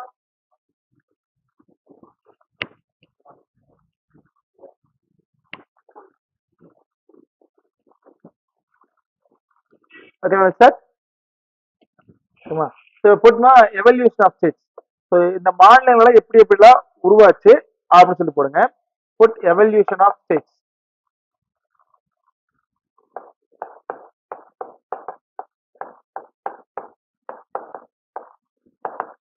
Evolution of states. இந்த மாநிலங்கள் வந்து எப்படி எப்படிலாம் உருவாச்சு அப்படின்னு சொல்லி போடுங்கம்மா. இப்ப நம்ம ஆல்ரெடி பார்த்துருப்போமா. ஸோ இந்தியா வந்து பிரிட்டிஷுக்கு இருந்தாங்க. ஸோ அதுக்கப்புறம் பார்த்தீங்கன்னா நிறைய போராட்டத்துக்கு பிறகு பாகிஸ்தான் தனியா இந்தியா விட்டு போயிட்டாங்க. ஸோ இந்தியா வந்து தனிப்பட்ட நாடா இருந்துச்சுமா. ஸோ அப்படி என்ன ஒரு கணக்காச்சுன்னா இந்தியா விடுதலை பெறப்ப மொத்தமா 552 சமஸ்தானங்கள், பிரின்ஸ்லி ஸ்டேட்ஸ் அப்படின்னு படிச்ச பாத்தீங்களாமா. எவ்வளவு இருந்துச்சு? 552. இந்த 552மா 549 என்ன பண்ணிட்டாங்க? இந்தியாவோட சேர்ந்துடுறாங்க. எவ்வளோ? 549 சமஸ்தானங்கள். ஒரு 3 சமஸ்தானங்கள் மட்டும் இந்தியாவோட சேர்ந்திருக்க மாட்டாங்க. யாரா இருந்தாங்க? ஃபர்ஸ்ட் ஹைதராபாத்.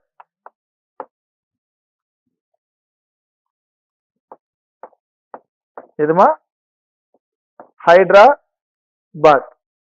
செகண்ட் எதுனாமா ஜுனாகர்.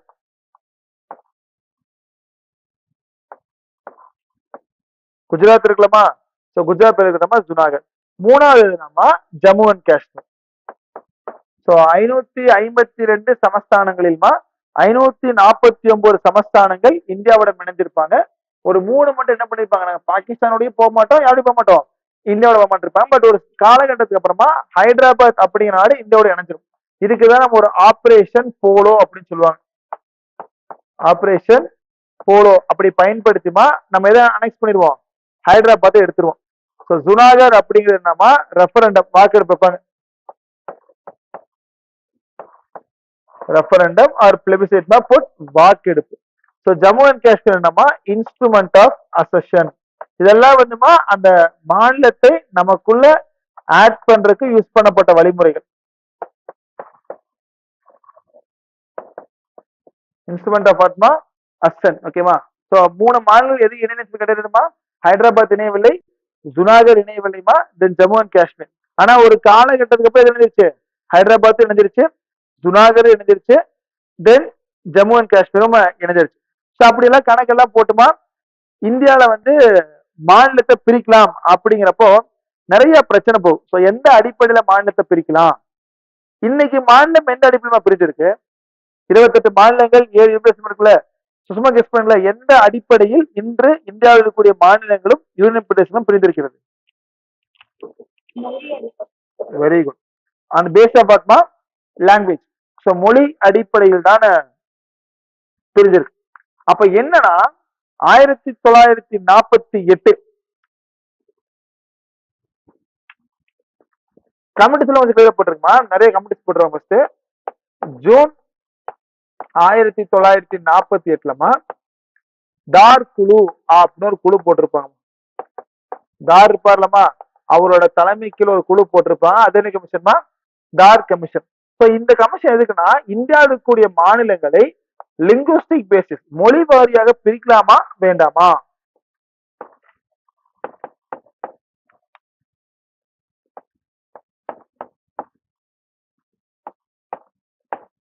இந்தியாவில் இருக்கக்கூடிய மாநிலங்கள் எது மாதிரியாமா மொழி வாரியாக பிரிக்கலாமா வேண்டாமான்னு சொல்லி போடப்பட்ட குழுவின் பேர் என்ன குழுமா, தார் குழு. எப்ப போடுறாங்க, ஜூன் 1948. இவங்க எப்ப அவங்களோட அறிக்கையை சப்மிட் பண்றாங்கன்னா டிசம்பர் 1948 அன்னைக்கு அறிக்கை சப்மிட் பண்ணிட்டாங்க. ஆனா they rejected the idea, இந்தியாவில் மாநிலங்களை மொழி வாரியாக பிரிக்க முடியாது அப்படின்னு சொல்லக்கூடிய கருத்துக்களை வேண்டாம் சொல்லிடுறாங்க. இவங்க வேண்டாம் சொன்னே போடப்பட்ட இரண்டாவது கமிட்டி தாமா ஜேபிபி கமிட்டி அப்படின்னு சொல்லுவாங்க.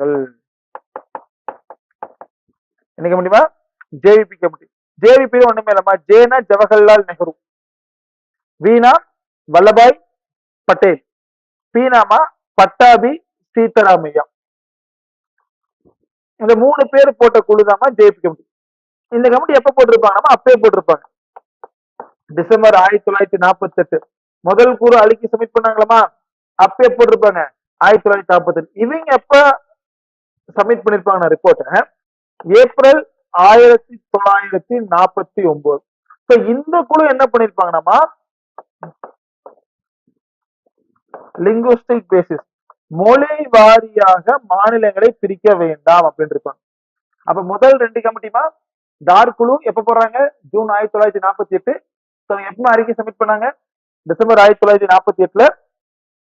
அவங்க என்ன பண்ணிட்டாங்க, மொழி வாரியாக மாநிலங்களை பிரிக்க வேண்டாம் சொல்றாங்க. அதுக்கப்புறம் ஜேனா யாருமா, ஜவஹர்லால் நேரு, வீணா வல்லபாய் பட்டேல், பீனா பட்டாபி சீதாராமையா. அந்த குழு எப்ப போடுறாங்க, டிசம்பர் 1948. அவங்க எப்ப அறிக்கை சப்மிட் பண்ணாங்க, ஏப்ரல் 1949. அவங்க என்ன சொல்லிட்டாங்க, மொழி வாரியாக மாநிலங்களை பிரிக்க வேண்டாம் சொல்லிட்டாங்க. ஆனால் வழி இல்லாம அக்டோபர் 1 1953 இந்த காலகட்டத்துல ஆந்திர பிரதேஷ் அப்படிங்கிற மாநிலம் தான் இந்தியாவில் முதலில் மொழி வாரியாக உருவாக்கப்பட்ட மாநிலமா இருக்கும். இதை போட்டுருங்க.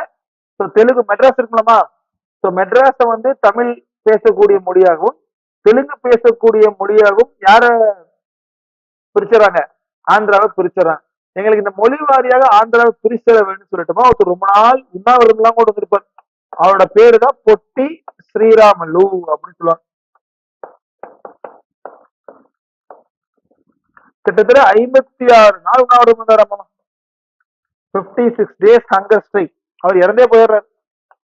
யாரு எங்களுக்கு தனியா வந்து ஆந்திரா பிரிச்சான்னு சொல்லிப்பாருலமா, அவர் ஸ்ட்ரைக் பண்ணி இறந்தே போயிடுறாரு. அப்ப நிறைய போராட்டத்துக்கு பிறகு இந்தியாவில் மொழி வாரியாக உருவாக்கப்பட்ட முதல் மாநிலம் எந்த வருஷம்னா அக்டோபர் 1, 1953. எப்ப உருவாக்கிருக்காங்க?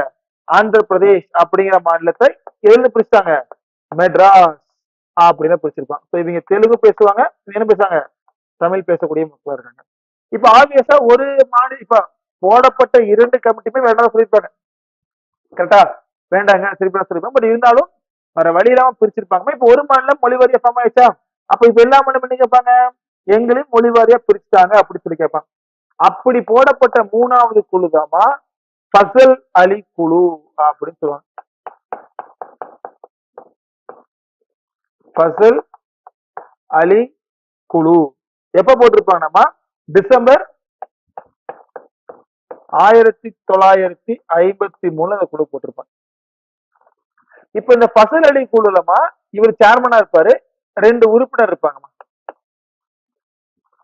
யாருன்னா KM பணிக்கர்,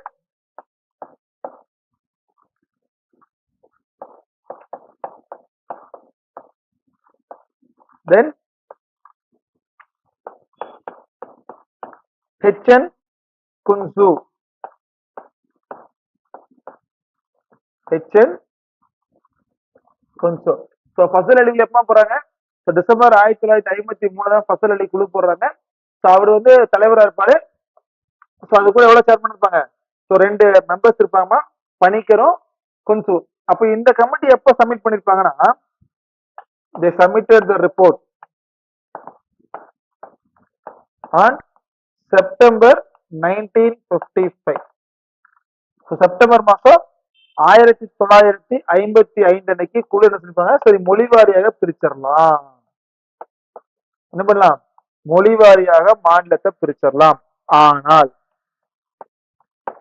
ஒரே மாநிலம் ஒரே மொழி ஆகாது, one state one language concept படியெல்லாம் பிரிக்க முடியாது அப்படின்னு பாருங்க. மொழி வாரியா பிரிங்க ஒன்றும் தப்பு இல்லை, அதுக்குன்னு ஆந்திரால வந்து தமிழ் மக்கள் இருக்கக்கூடாது அப்படின்னு சொல்ல முடியாது. நீ மொழி வாரியா பிரிங்க, அதுக்குன்னு தமிழ்நாட்டுல வந்து ஆந்திரா மக்கள் வாழக்கூடாது அப்படிலாம் கிடையாது. நீ மொழி வாரியா பிரிச்சிருங்க, எந்தெந்த மக்கள் எங்க வாழ விருப்பம் இருக்காங்களோ அதெல்லாமே வாழலாம்.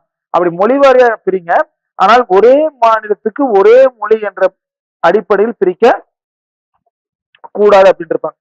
அப்படி இந்த அடிப்படை படிதாமா இந்தியாவில ஒரு சட்ட திட்டம் கொண்டு இருப்பான். நம்ம ஆல்ரெடி பார்த்தோம்ல, 7th Amendment Act of 1956. இதுக்கு இன்னொரு பேர் சொல்லுவாங்கம்மா ஸ்டேட் ரீஆர்கனைசேஷன் ஆக்ட், மாநில மறு சீரமைப்பு சட்டம் 1956. மாநில மறு சீரமைப்பு சட்டம், வாட் ஸ்டேட் ரீஆர்கனைசேஷன் ஆக்ட். இந்த சட்டத்தின்படி என்ன பண்ணாங்கன்னா 14 மாநிலங்களும் அண்ட் 6 யூனியன் பிரதேசங்களும் எப்ப ஃபார்ம் பண்ணிருப்பாங்கன்னா நவம்பர் 1956 இருக்கும்.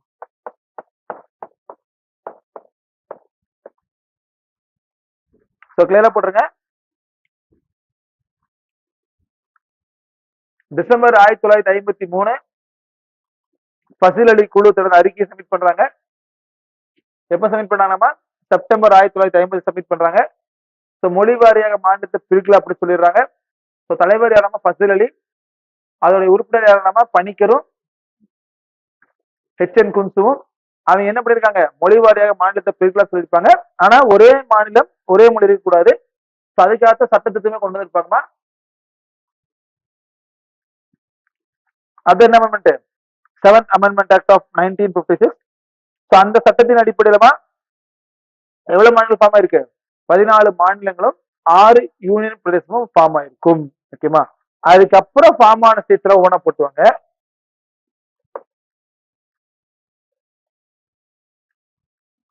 1960 குஜராத், அப்படிங்கிற மாநிலம் 15வது மாநிலம் ஃபார்ம் ஆயிருக்கு. 15th state. தென் 1961 10th அமெண்ட்மெண்ட் ஆக்ட், 10வது அரசியலமைப்பு திருத்த சட்டம் 1961 படிமா தாத்ரா அண்ட் நாகர் ஹவேலி அப்படிங்கிற ஒரு யூனியன் பிரதேசம் ஃபார்ம் ஆயிருக்கு.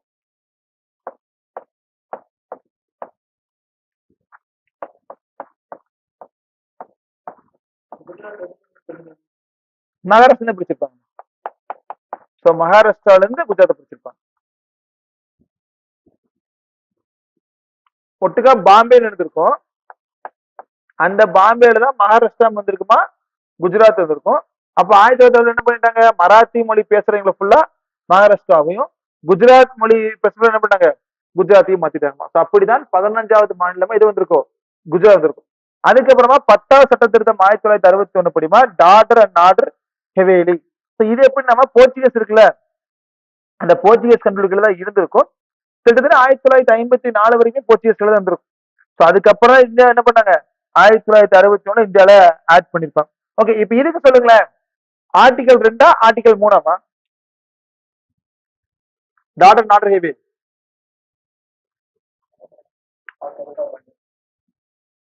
ஏன்னா 1954 வரைக்கும் நமக்கு கீழே கிடையாது, போர்ச்சுகீஸ் கீழே இருக்காங்க. அதுக்கப்புறம் இந்தியாவுக்குள்ள வர்றாங்க. அப்ப ஆர்டிகல் 2 ஆர்டிகல் 3 வெரி குட். அதுக்கு அடுத்து போடுமா சேம் அதே வருஷம் 1962 12th அமெண்ட்மெண்ட் ஆக்ட். இப்ப என்ன பண்ணணும், இன்னொரு 3 யூனியன் பிரதேசமா, கோவா, டாமன் அண்ட் டையூ. கோவா, டாமன் அண்ட் டையூ. இதுவும் கிட்டத்தட்ட 1961 வரைக்கும் போர்ச்சுகீஸ்ல இருந்துச்சு. மறுபடியும் இந்தியாவுக்குள்ள ஆட் பண்றாங்க. அப்ப 2 or 3 2 தான். ஓகேவா? சரி, 10வது சட்ட திருத்தம் டாடர் நாடர் ஹேவேலி அப்படிங்கிற யூனியன், இதெல்லாம் யூனியன் போட்டிருக்குமா. சோ குஜராத் வந்து ஸ்டேட், சோ கிளியரா போட்டுருவாங்க. இது மாநிலம் வருதுமா, இது வந்து யூனியன் பிரதேசமா தான் வருது. அதே மாதிரிதான் கோவா, டாமன் அண்ட் டையூ. ஆரம்ப காலகட்டத்துல கோவா என்னதான் தான் இருந்துச்சு, யூனியன் பிரதேசம் தான். ஓகேமா. அதுக்கப்புறம் அதே 1962 14வது சட்ட திருத்தம் 14 காஸ்ட் அமெண்ட்மெண்ட். இது என்ன பண்றாங்க, புதுச்சேரி என்பதும் இந்தியாவோட இணைக்கப்படுகிறது. இதுவும் ஏதாட்டும் யூனியன் பிரதேசமாகத்தான் இணைகிறது. புதுச்சேரி யார் கண்ட்ரோலுக்கு இருப்பாங்க, ஆபியஸா அவங்களும் 1954 வரை யாருக்கு கீழதா, பிரெஞ்சு கீழே. அப்ப இவங்களும் இந்தியாவுக்குள்ள ஆட் பண்றாங்க. எகைன் ஆர்டிகல் தான், ஆர்டிகல் 2 தான். ஓகேவா, வெரி குட். அதுக்கப்புறம் 1963 இப்ப எவ்வளவு மாநிலம் இருக்கு, ஆல்ரெடி 14 மாநிலங்கள் ஃபார்ம் ஆயிடுச்சு. இப்ப நம்ம எவ்வளவு மாநிலம் மட்டும் தான் ஃபார்ம் ஆயிருக்கு, ஒரே மாநிலம் தானே. எந்த மாநிலம் மட்டும் தான் ஃபார்ம் ஆயிருக்குமா, குஜராத். 15 ஸ்டேட் தானமா. அப்ப 1963 என்ன ஆகுதுன்னா நாகாலாந்து அப்படிங்கிற ஒரு மாநிலம் ஃபார்ம் ஆகும். அஸ்ஸாம் இருக்கலாமா, அந்த அஸ்ஸாம்ல இருந்து பிரிக்கப்பட்டு என்ன மாநிலம் ஃபார்ம் ஆயிருக்கும், நாகாலாந்து. எக்ஸாக்டா டிசம்பர் 1 1963 நாகாலாந்து அப்படிங்கிற ஒரு மாநிலம் ஃபார்ம் ஆயிருக்கும். எத்தனாவது மாநிலமா, 16th ஸ்டேட், 16வது மாநிலமா நாகாலாந்து ஃபார்ம் ஆயிருக்கும். அதுக்கப்புறம் 1966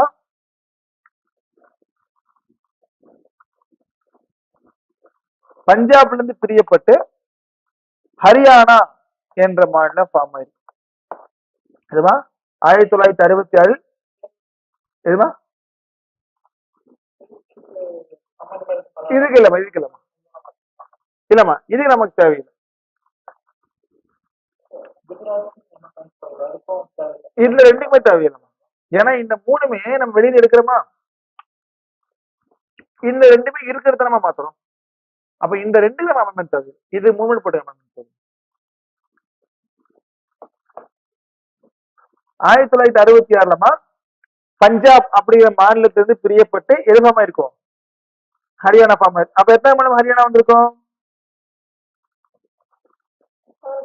வெரி குட். ஸோ 17th ஸ்டேட்டா ஹரியானா ஒரு ஃபார்ம். 1971ல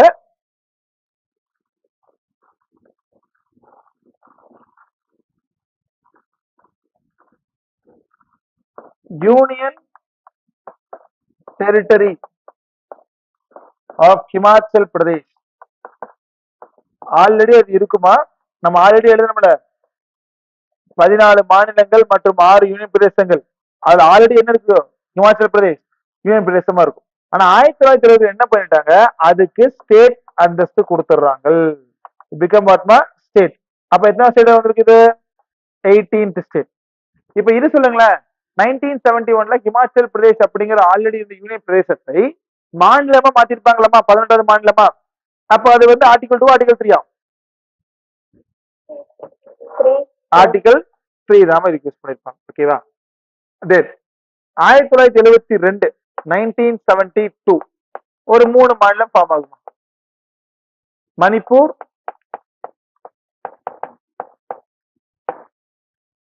தென் திரிபுரா, தென் Meghalaya.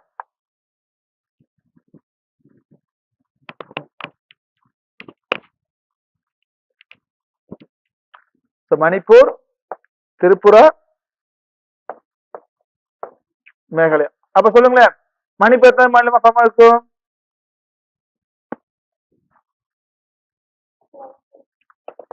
19. திரிபுரமா 20th. Meghalaya 21st மாநிலமா form ஆயிருக்கு. ஓகேமா? அதுக்கப்புறம் 1975 36வது அரசியலமைப்பு திருத்த சட்டம். 1975 36வது அரசியலமைப்பு திருத்த சட்டத்தில் சிக்கிம் என்ற மாநிலம் இந்தியாவில் சேர்க்கப்படுகிறது. ஏன்னா இதுக்கு முன்னாடி இருக்குமா சிக்கிம் வந்து தனியா ஒரு இயங்கக்கூடிய ஒரு மாநிலமா தான் வந்திருக்கும். ஓகே, அது இந்தியாவோட சேர்ந்திருக்க மாட்டாங்க. அப்போ 36 சட்ட திருத்தத்தில் 1955 படிமா சிக்கிம் என்ற மாநிலம் இந்தியாவில் இணைக்கப்படுகிறது. Article 2 article 3 very good. Article 2 தான். அப்ப எத்தனை மாநிலமா சிக்கிம்?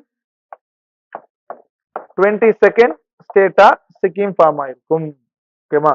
தென் 1987 இன்னொரு 3 மாநிலம் ஃபார்ம் ஆயிருக்குமா? மிசோரம், அருணாச்சல் பிரதேஷ்,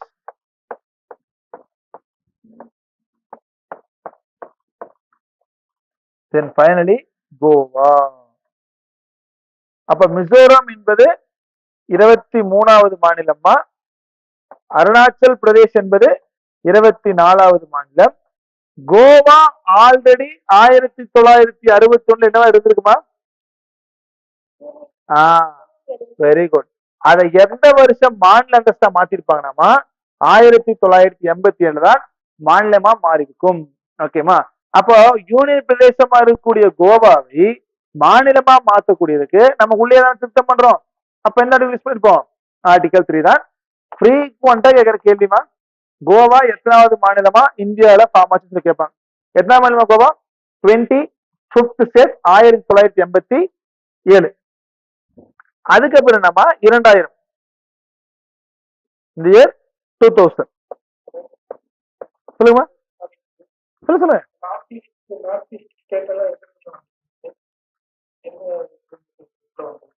அது வந்து நம்ம பிரிட்டிஷ் காலத்துல என்ன சொல்லுவாங்கன்னா நார்த் வெஸ்ட் ஃப்ரான்டியர் ப்ராவின்ஸ் அப்படின்னு சொல்லுவாங்க.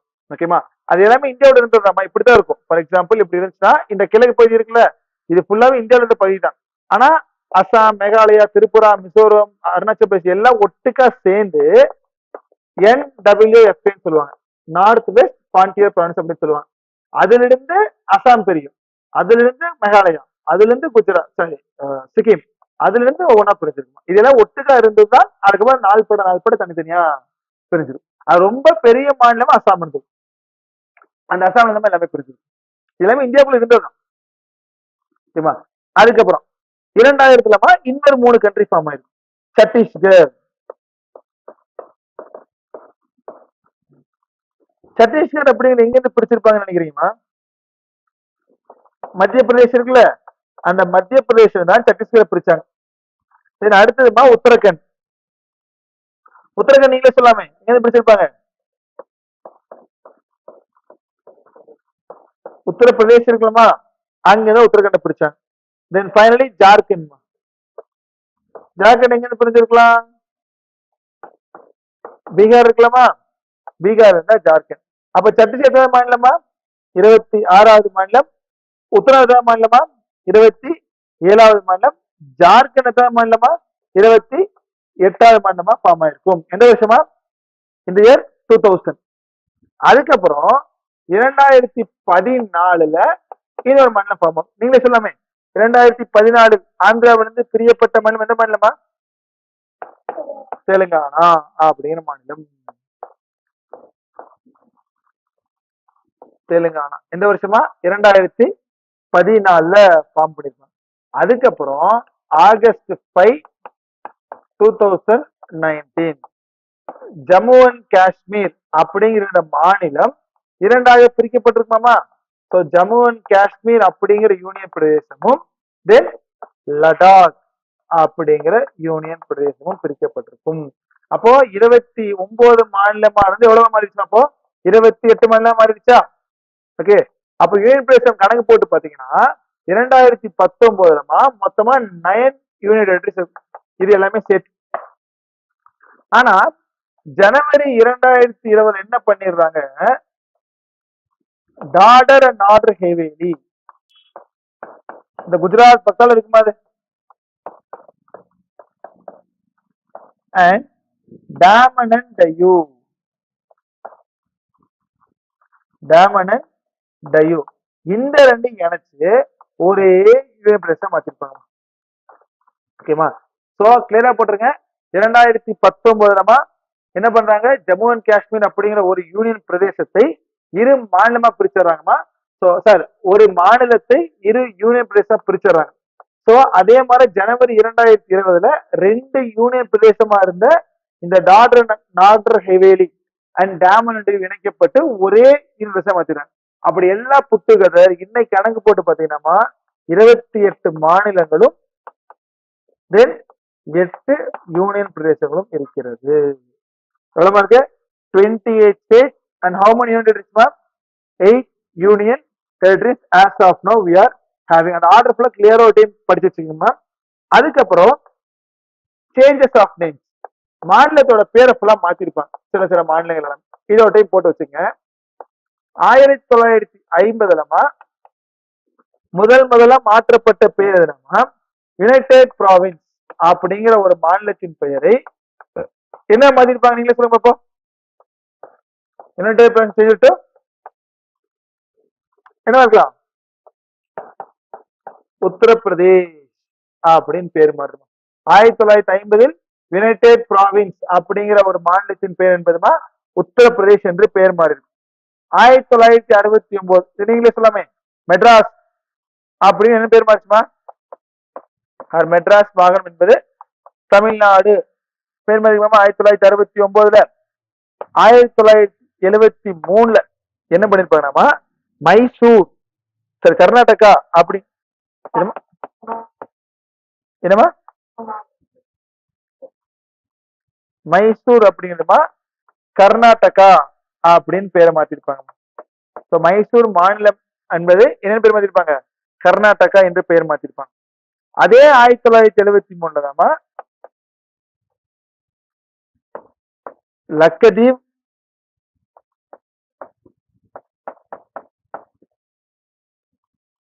மினிகாய் அண்ட்